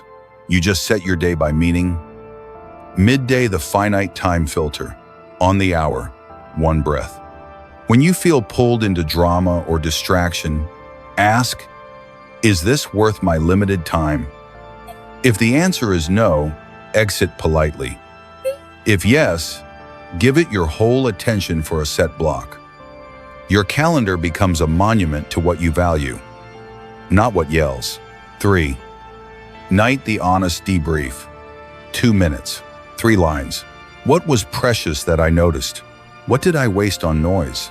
What will I do differently tomorrow if I get the gift? This is not guilt. It's guidance. The clock is a coach, not a bully. Every day, US, the family argument that won't die. You're halfway into round 9 of who left the dishes or who never listens. Memento Mori steps in like a wise friend. If this were our last evening, how would I want to speak? Maybe the boundary is still needed, but the voice changes cleaner, kinder, shorter. Pride loses, relationship wins. The meeting that drifted into politics and heat, old pattern. Jump in, burn an hour, leave scorched. Stoic pivot. Is this worth my limited time? If it's your arena, speak from values and adjourn on time. If not, park it for an offline conversation or pass. Not everything deserves your day. The worry loop about next month's what if. Your brain writes horror fiction after 10 p.m. Memento Mori says, since I'm mortal, sleep matters more than speculation. You write tomorrow's first step on a sticky note, turn off blue light, and give future you the gift of a rested brain. The dream you keep postponing. You say you'll start the podcast when things calm down. Things don't calm down. Memento Mori doesn't demand you quit your job. It asks you to schedule the first 45 minutes this week. You don't have time to build the whole cathedral. You have time to lay one stone, that old apology you owe. If life is short, dignity is to clean your side of the street. One text, I was wrong about. I'm sorry. I'm working on it. You don't control their reply. You do control whether you carry that weight for another year. The 4-lens mortality check, under 90 seconds. When indecision or drama grips you, run this. Scale. Will this matter in 1 week, divided by 1 year, divided by on my last day? Sphere. What part is mine to do today? Sense. What simple beauty is present that I'm missing? Light on the table. The way my kid laughs. Step. What's one action that respects the shortness of life? Clarity isn't complicated. It's chosen. But isn't this morbid? No. Morbid is pretending you won't die and then living like you have a billion tomorrows to waste. Memento Mori is sanity. It replaces frantic with focused, urgent with important. It doesn't tell you to race. It tells you to prioritize. Won't this make me reckless? The opposite. When you feel the weight of time, you protect sleep, cherish your body, and speak carefully. You stop gambling with grudges. You start investing in patience. Memento Mori turns you into a better steward of the life you have. What about goals and ambition? Remembering death doesn't shrink ambition, it cleans it. You stop chasing trophies for rooms you don't respect. You build work you're proud to leave behind. You measure success by contribution, not clapping. A 7-minute Memento Mori circuit. Daily. Doable. Minute 1. Breath and sentence. 4 in divided by 6 out breathing. Whisper. Life is short. Time is finite. Today is a gift. Minute 2 last day question. Do first divided by. Say first divided by. Let go. Write 3 bullets. Minute 3. 1 stone. Take 60 seconds on your most meaningful task. Title the document, outline 3 points. Send the pitch intro. Momentum begins tiny. Minute 4, gratitude specific. Write 1 sentence starting with, I almost missed. Make it concrete, the way sunlight hit the coffee, the text my sister sent, the fact my back didn't hurt today. Minute 5, the finite time filter. Open your calendar. Delete 1 non-essential thing or reduce it by half. Free the hour. Reassign it to what matters. Minute 6. Relationship move. Send 1 message. Thanks, I love you. Or I'm sorry. Minute 7. Choose tonight's sleep plan. Bedtime plus phone drop time. Short life equals strong boundaries with screens. Run this in the morning, or lunch if mornings are chaos. You're not chasing more hours. You're redeeming the ones you have. Field notes. How Memento Mori shrinks fear. Future fear. Shrinks because you act where your hands are. Regret rumination. Shrinks because you harvest the lesson and return to the day. Perfectionism. Shrinks because shipping meaningful work today beats polishing forever.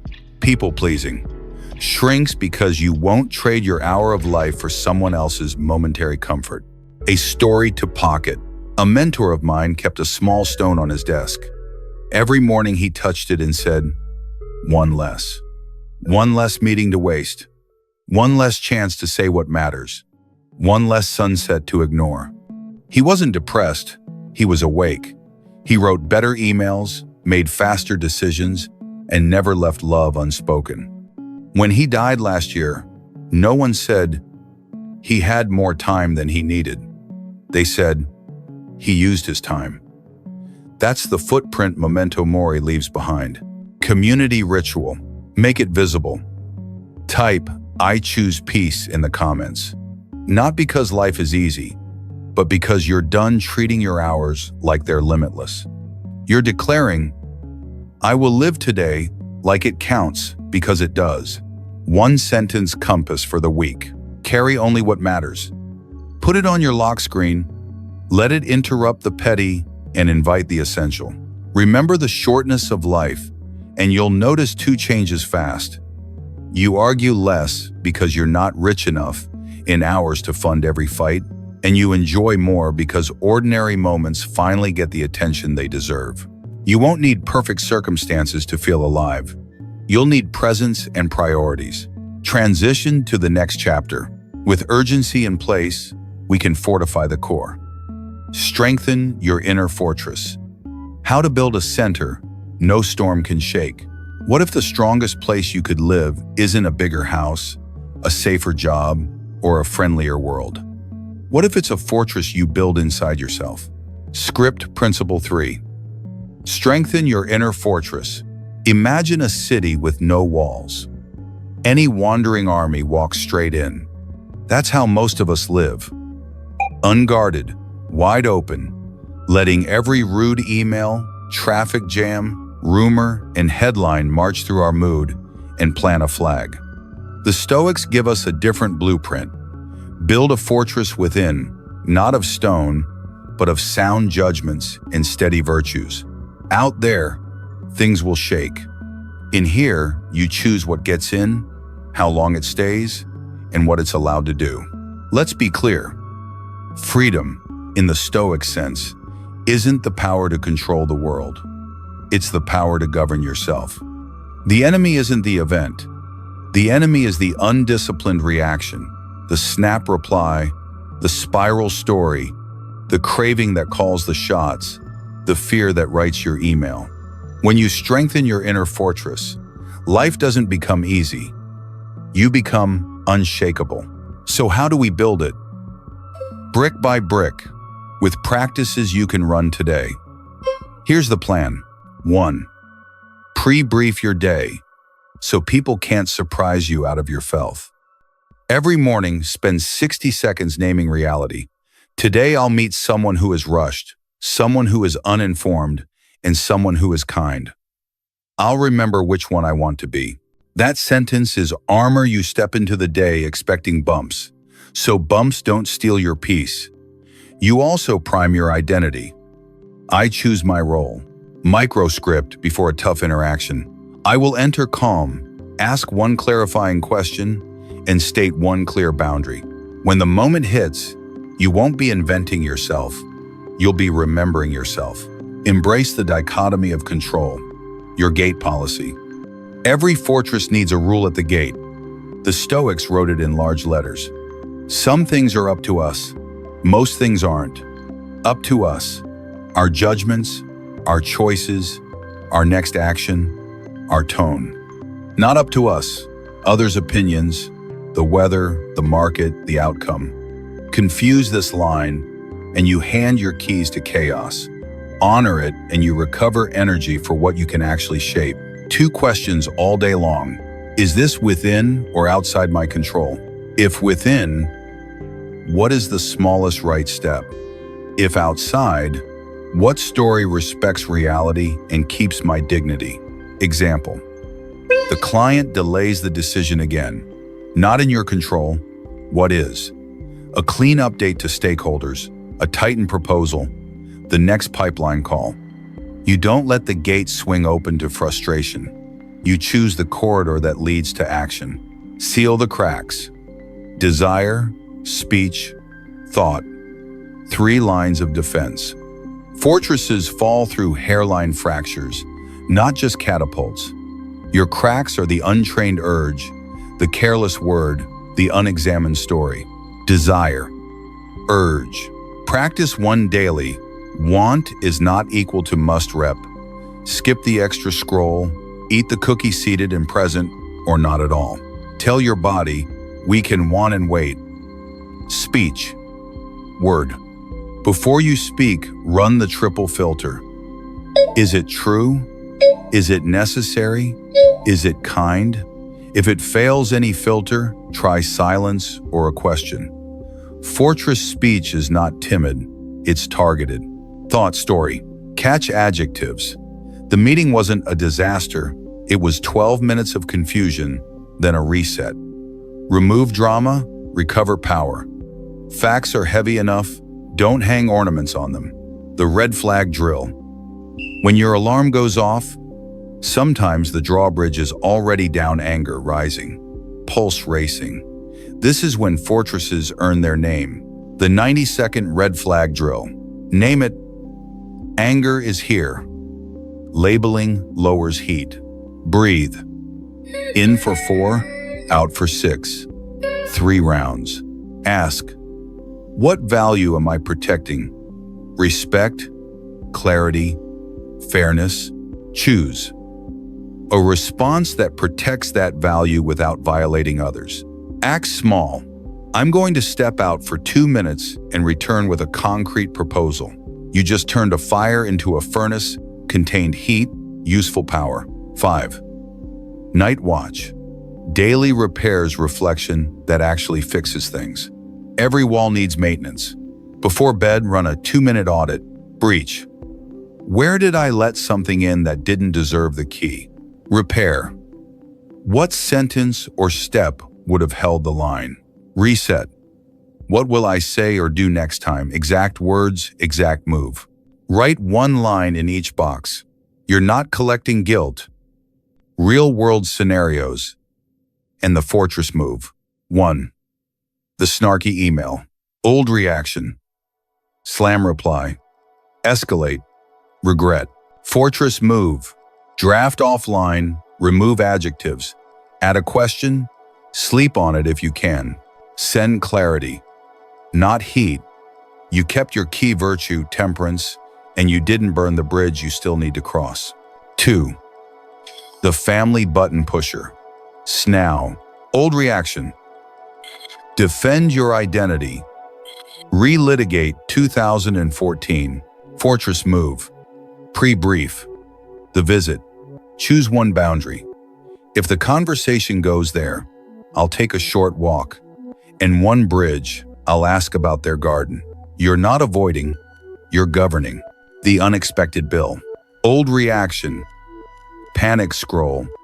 Shame. Spiral. Fortress move. Separate fact from fear. Set a 30-minute money block. Call the provider. You didn't banish stress, you shaped it. The public mistake. Old reaction. Hide or over-explain. Fortress move. Own it in 1 sentence. Outline the fix in 3 bullets. Ask for a second set of eyes next time. You show courage without drama and justice to your team. The doom headline. Old reaction. Lose an hour. Lose your center. Fortress move.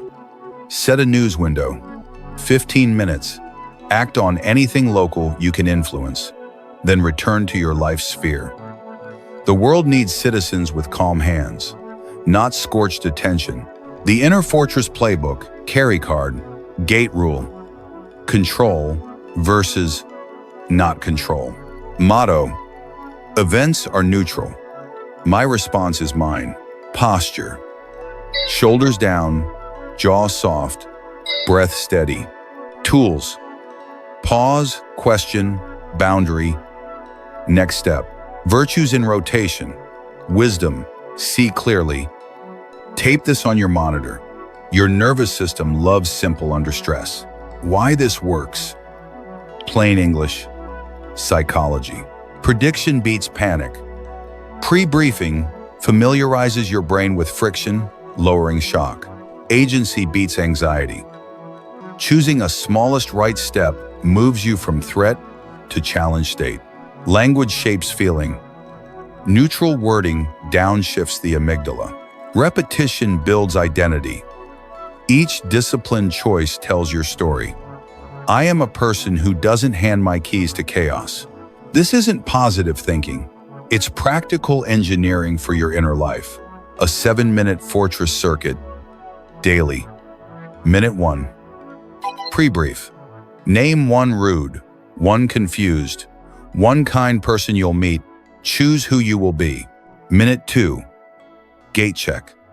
List 2 items in your control today and 2 out. Minute 3. Crack seal. Pick 1.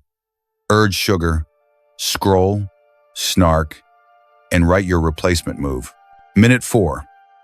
Script. Draft 1 sentence you'll use under heat. Let's separate facts from feelings and pick a next step. Minute 5. Breath set. 4 inches divided by 6 out, 3 rounds. Minute 6. Boundary plan. 1 clear yes. 1 clear no. Minute 7. Night prompt. Set now. Breach divided by repair, divided by reset. In your journal. Do this for 7 days. You'll feel the walls rise soft to others. Firm for yourself. Objections. Doesn't a fortress mean shutting people out? Not this one. A Stoic fortress isn't isolation, it's integration. Strong walls let you open the gate on purpose. You can love freely because you're not afraid of being washed away. Isn't this controlling? It's the opposite. You release what you can't steer and master what you can. Your choices. That's the only control that scales. What if I still blow up? You will. That's why we patch the wall nightly. The win isn't perfection, it's faster repair and fewer breaches. A story to pocket. A manager I coached kept getting derailed by one colleague's tone. Every meeting, same trigger, same spiral. We built a micro-fortress. Pre-brief. Expect the tone. Choose curiosity. A gate rule. Control equals my response. And a script. Can you say that a different way so I can track it? The first time he used it, the room exhaled. The colleague rephrased. The project moved. The world didn't change. The wall did. Community ritual. Make it visible. Type "I choose peace" in the comments.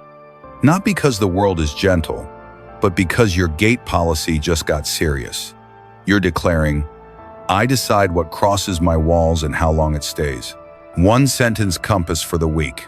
Strong walls, open heart.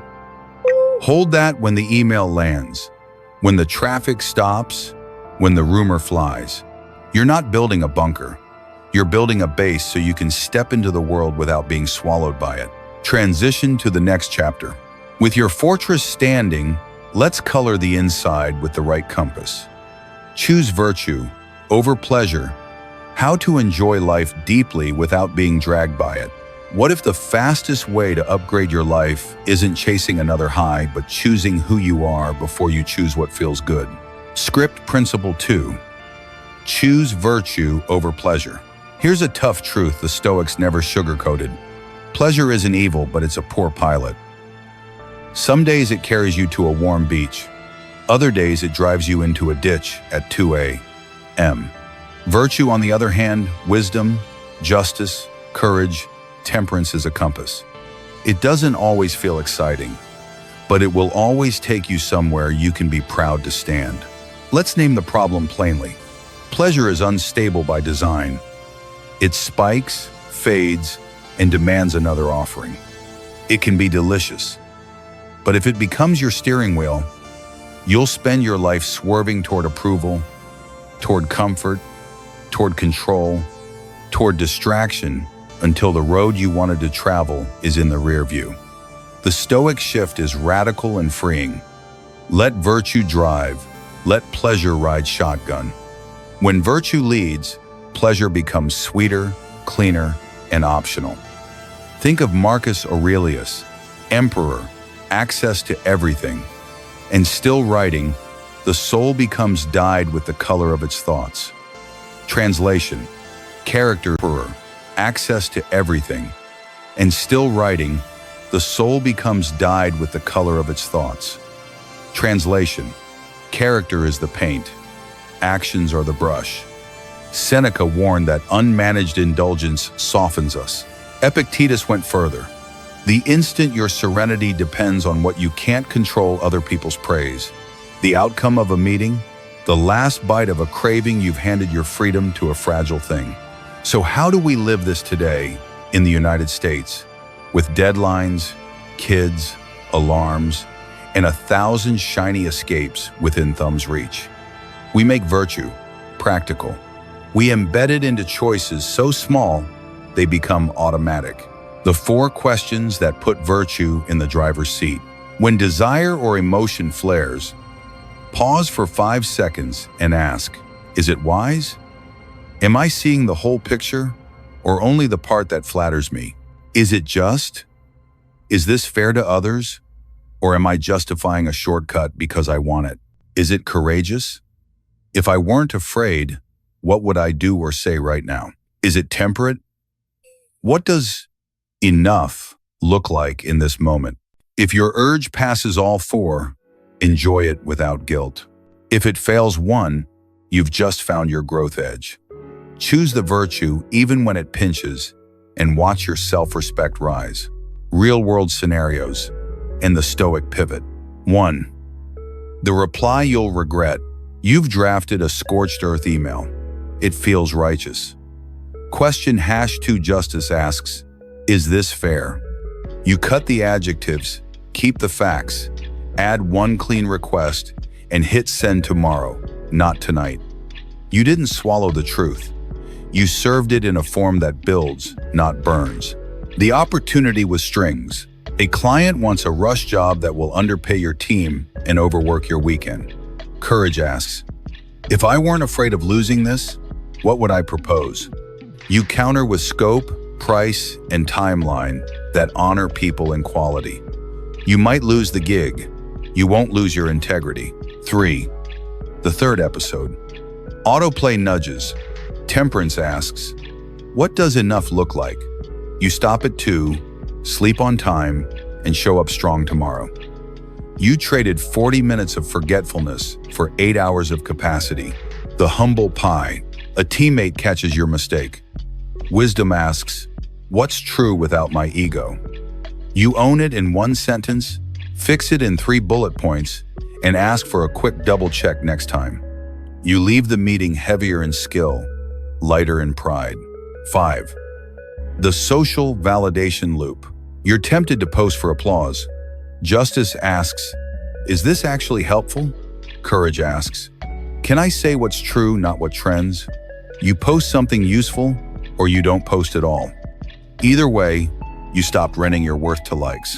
Tiny practices that build a big character. The 3-stone day. Every morning, pick 1 action to train each virtue. Wisdom. Read 1 page that challenges your bias. Ask 1 clarifying question in your next meeting. Justice. Give credit publicly. Pay promptly. Keep a small promise to someone with less power. Courage. Make the uncomfortable call first. Say the sentence you're avoiding calmly. Temperance. 1 intentional no to seconds, to scrolling, to speaking. By night, you've laid 4 stones. Tomorrow, 4 more. Fortresses rise quietly. The virtue ledger. 60 seconds at night. Write 4 lines. Wise today when I, just today when I, brave today when I, temperate today when I. If a line stays blank, that's not shame, that's your assignment for tomorrow. The enough alarm. Set 1 daily alarm labeled enough. When it rings, ask, what am I overdoing right now? Work, worry, news, snacks. Dial it back 1 notch. Temperance is not starvation, it's proportion. The 2-gate calendar. Before accepting a meeting, pass it through 2 gates. Justice. Does this honor commitments to people who rely on me? Wisdom. Does this move a meaningful goal forward, or is it motion that feels like progress? If it fails, decline graciously. Your calendar is your creed. Why this works? Plain English, brain talk. Pleasure hunts for quick dopamine, then demands another hit. Virtue plays a longer game. It's fueled by identity. I'm the person who tells the truth, protects the weak, does the hard thing, and stops at enough. Each virtuous act pays you in self-trust. Over time, the reward center of your brain starts to light up, not only for pleasures, but for principled wins, finishing the workout you didn't want, telling the hard truth without venom, closing the laptop at a sane hour. That's durable fuel. Objections answered. Doesn't this make life boring? Only if you confuse excitement with aliveness. Virtue doesn't erase pleasure, it elevates it.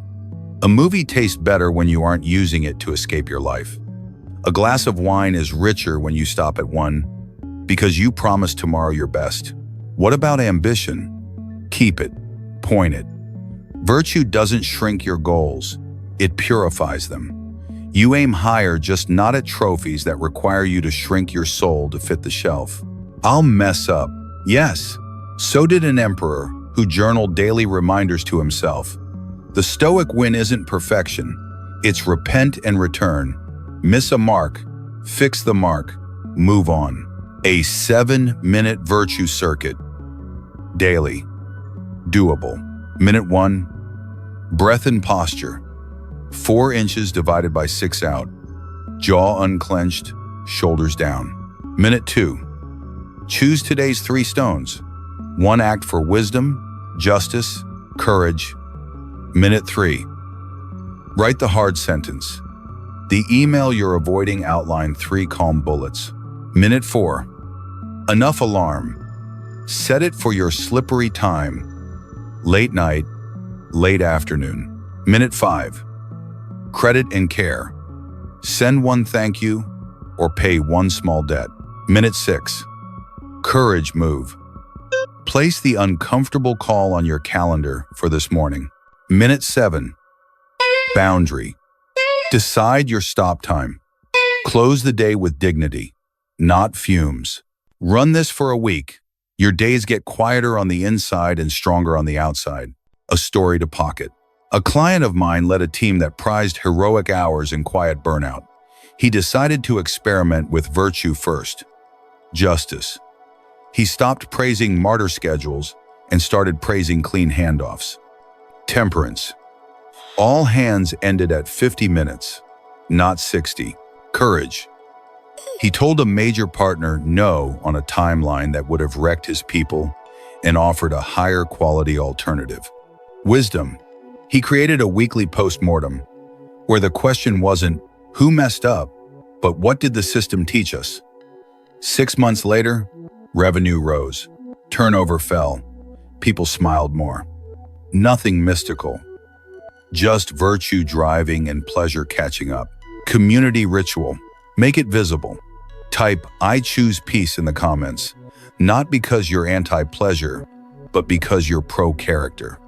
You're declaring, I will enjoy life deeply after I've chosen who I am. 1 sentence compass for the week. Character first, comfort second. Put it on your lock screen. Let it interrupt the old reflex. Choose virtue over pleasure, and you'll notice 2 things quickly. Your self-respect climbs and your anxiety drops. Why? Because you finally trust your driver. Pleasure still visits, but it doesn't get the keys. Transition to the next chapter. With virtue steering, we're ready for a harder road. Gratitude as daily power. How to turn ordinary days into steady joy without pretending pain doesn't exist. What if the fastest way to steady happiness isn't changing your life, but changing your lens with 1 daily habit? Script Principle 1. Reaffirmed. Gratitude is your daily power. If you've ever stood in a quiet kitchen before sunrise, mug warm in your hands, you've felt it. The brief moment when life is enough. Then the feed wakes up, the inbox knocks, and your brain flips to not enough. Not enough time, not enough money, not enough recognition. Modern life is a machine that prints scarcity. Stoicism gives us a counter machine. Gratitude not as a greeting card mood, but as a discipline that changes how you interpret reality. Let's get this straight. Gratitude isn't pretending everything is fine. It's the choice to notice what remains true and available, even when much is hard. Breath in your lungs, a body that carried you here, a mind that can choose its next thought, people you love, or memories of the ones you've lost that still guide your steps. When you choose gratitude, you cut the fuel line to the cycle, lack demand more lack.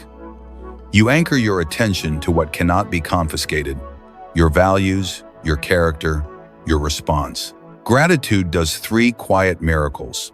It breaks the scarcity loop. The untrained mind zooms on gaps. Gratitude widens the frame until you see resources you forgot you had: skills, friendships, health, time you can reassign. It stabilizes mood through storms. Gratitude doesn't erase grief, but it prevents grief from swallowing the whole horizon. It says, "This hurts, and also, this still helps." Both can be true. It turns ordinary into treasure. The more precisely you notice small good things, the less your happiness depends on big rare events. That's how joy becomes steady. So yes, gratitude is a feeling, but more importantly, it's a practice. Here's how to train it so it runs your day instead of your day running you. The daily rhythm: morning, midday, night. Morning 3 anchors, 90 seconds. Before the news, write 3 specific lines beginning with, "I'm grateful for." Specific beats vague. Not family, but the way my daughter laughed in the car yesterday. Not health, but my knees didn't hurt on the stairs. Not job, but I get paid to solve puzzles. These anchors set your mind's default zoom level for the day. Wider, kinder, truer. Midday, the peace question on demand. When frustration spikes traffic, delay, snark, ask, "Is this worth trading my peace for?" If yes, a true injustice or safety issue, act cleanly. If not, switch lenses. What's still working here? What's the smallest right move?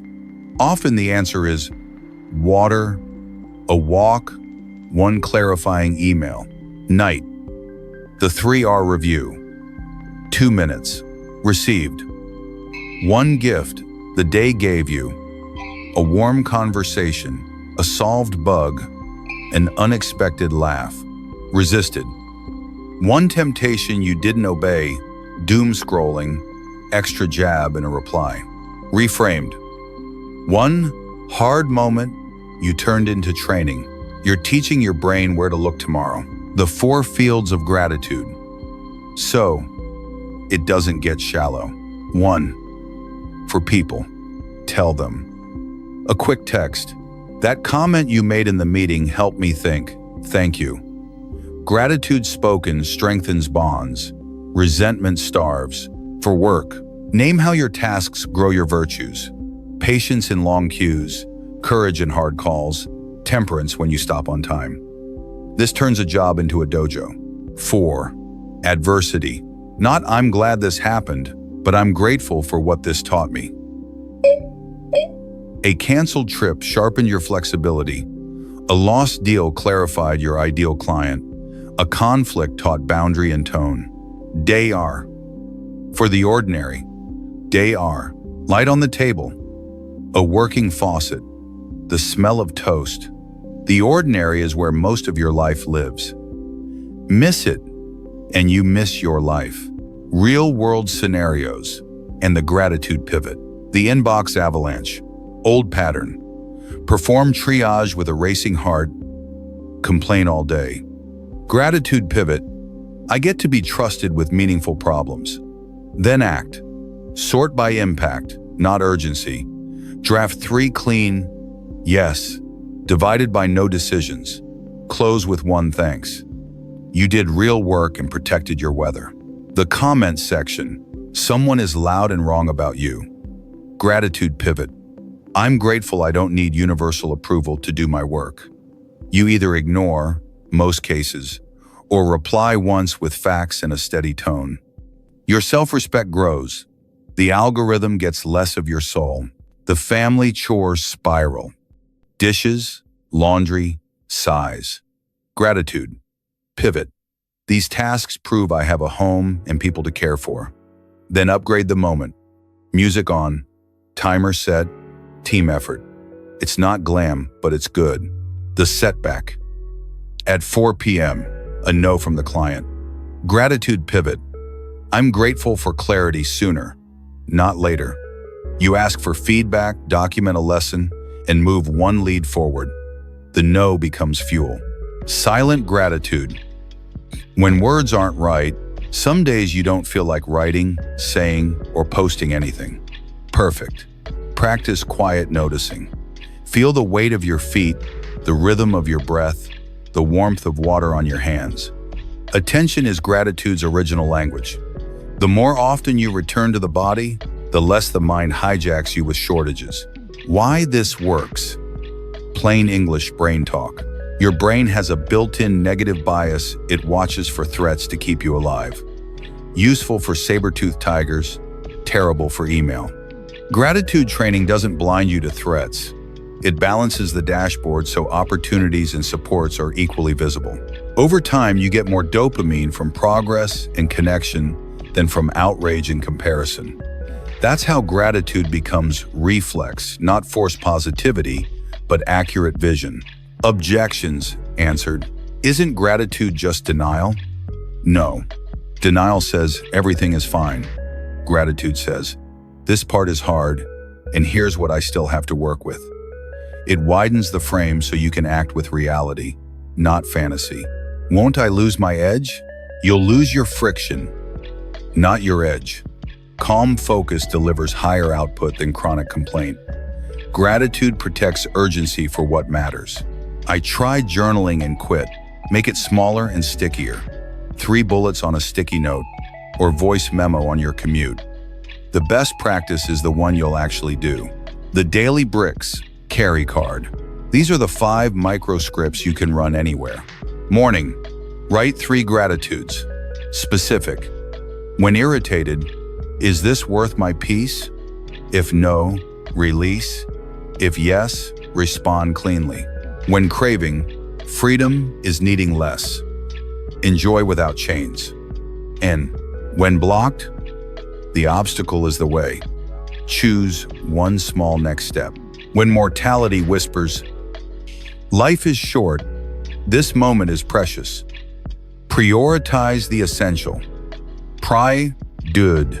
Do. Tape this to your laptop. Say them out loud. They're not slogans, they're steering wheels. A 7-minute gratitude circuit, daily, doable. Minute 1, breath. 4 inches divided by 6 out, 3 rounds.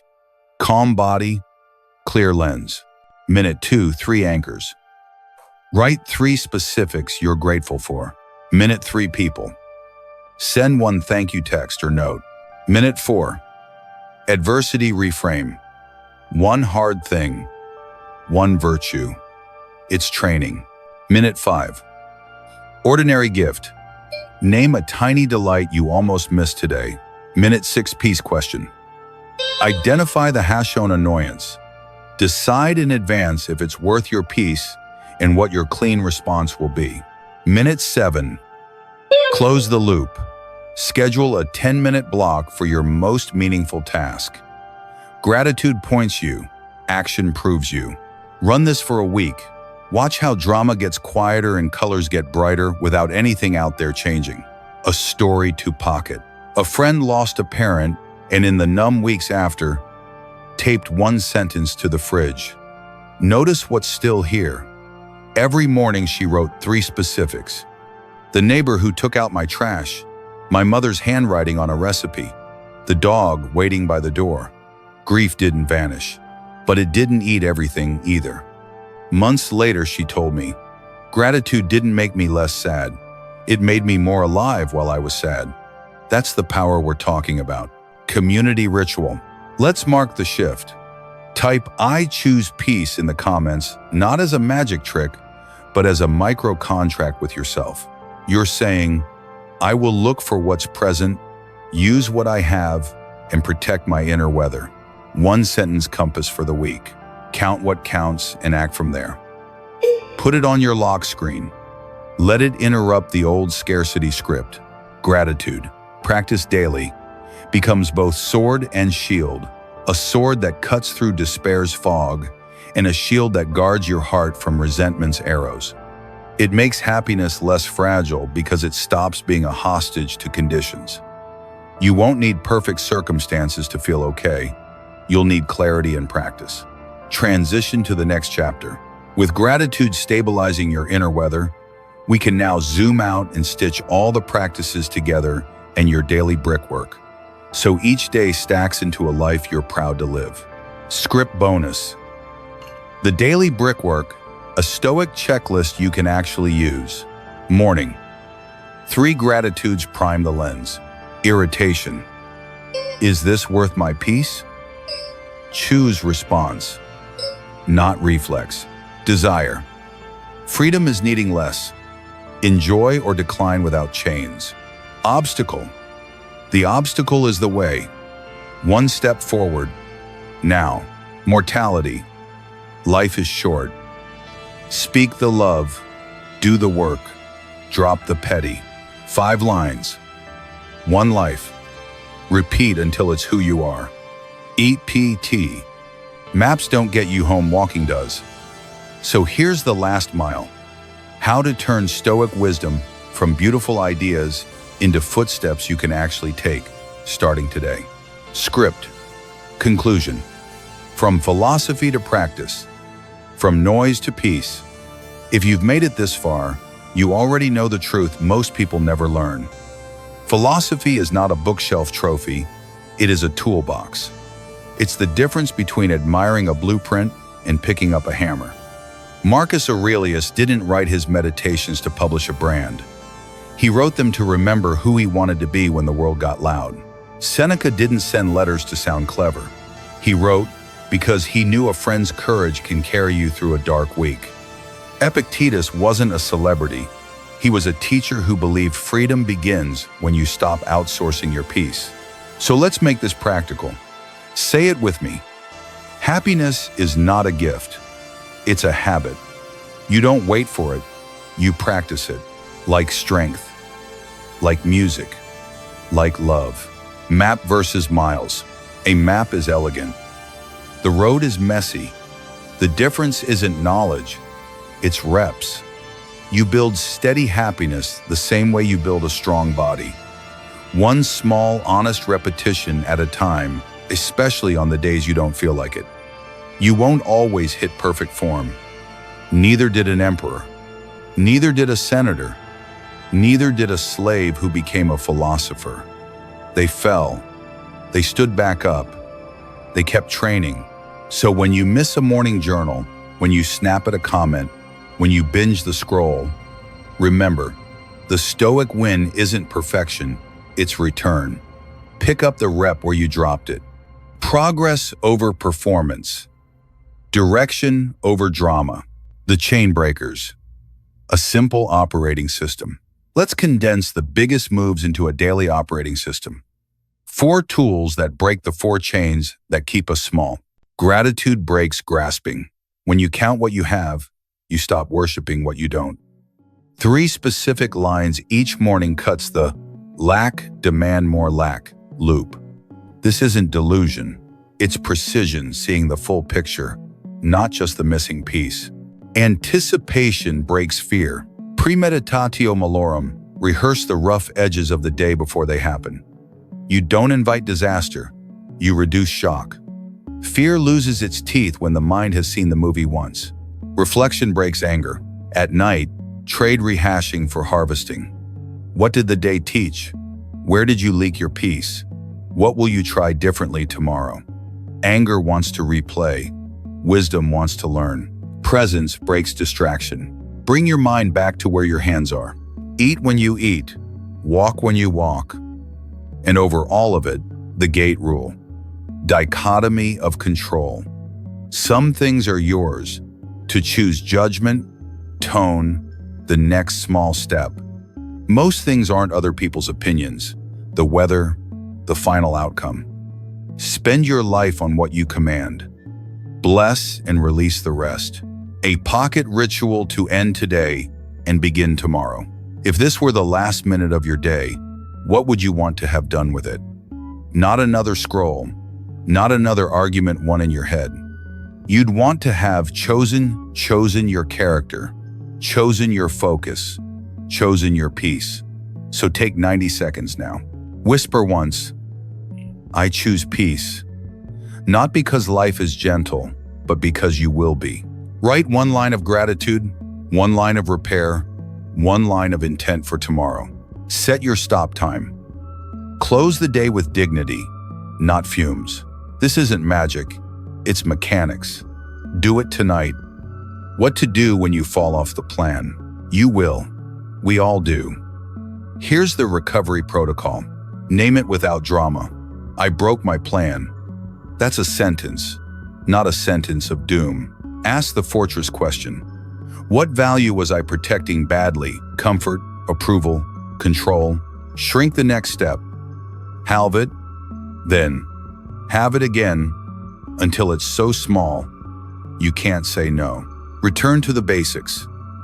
Breath, posture, one page, one apology, one walk, one glass of water. Protect tomorrow's runway. Sleep is the Stoic secret weapon. Guard it like a treasure. Progress will look boring on purpose. The best systems do. What this looks like in real American life. You run a household and a career. Present says, the 5 minutes I give my kid now are better than the 40 I promise later. Gratitude says, these dishes mean we ate together. Temperance says, laptop closed at 8:30. Justice says, I won't praise burnout as heroism. You're leading a team under pressure. Dichotomy of control says, we can't control market churn. We can control response time, clarity, and kindness. Courage says no to a harmful timeline. Wisdom creates a better plan. Justice gives credit. Temperance ends meetings at 50. You're caring for aging parents. Presence turns errands into service. Gratitude finds beauty in hospital hallways. Reflection catches resentment before it hardens. Anticipation prepares questions for the doctor, so fear doesn't do the talking. You face a personal loss. Gratitude doesn't cancel grief. It keeps grief from canceling everything. Notice what's still here. Becomes a bridge, friends. Sunlight, stories, the way love keeps echoing through your day. The declaration, community matters, ritual matters. So right here, right now, we seal this series with 3 small words that carry a large life behind them.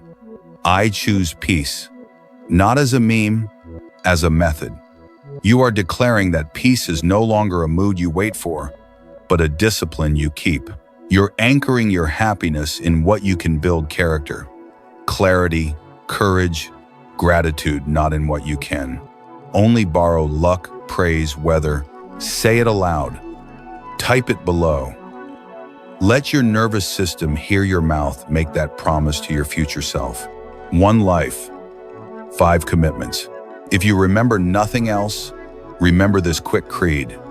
Put it on your lock screen, tape it to your mirror, run it until it runs you, build the fortress, guard your gates, control your response. Train like a warrior, rehearse difficulty, practice small discomforts.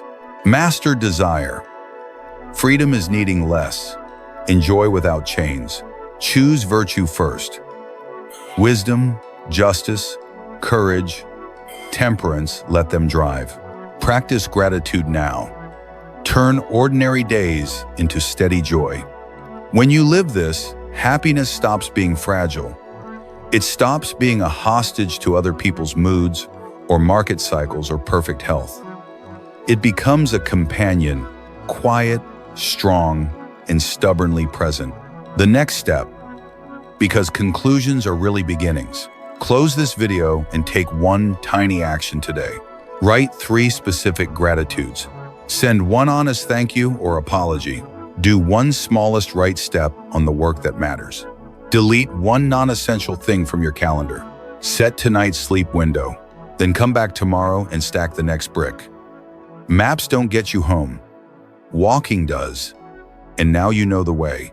Transition to your next chapter. We've built the core. Now it's your turn to live it out loud. If this helped, share it with the one person who needs steadiness this week and drop, "I choose peace," so they know where to begin.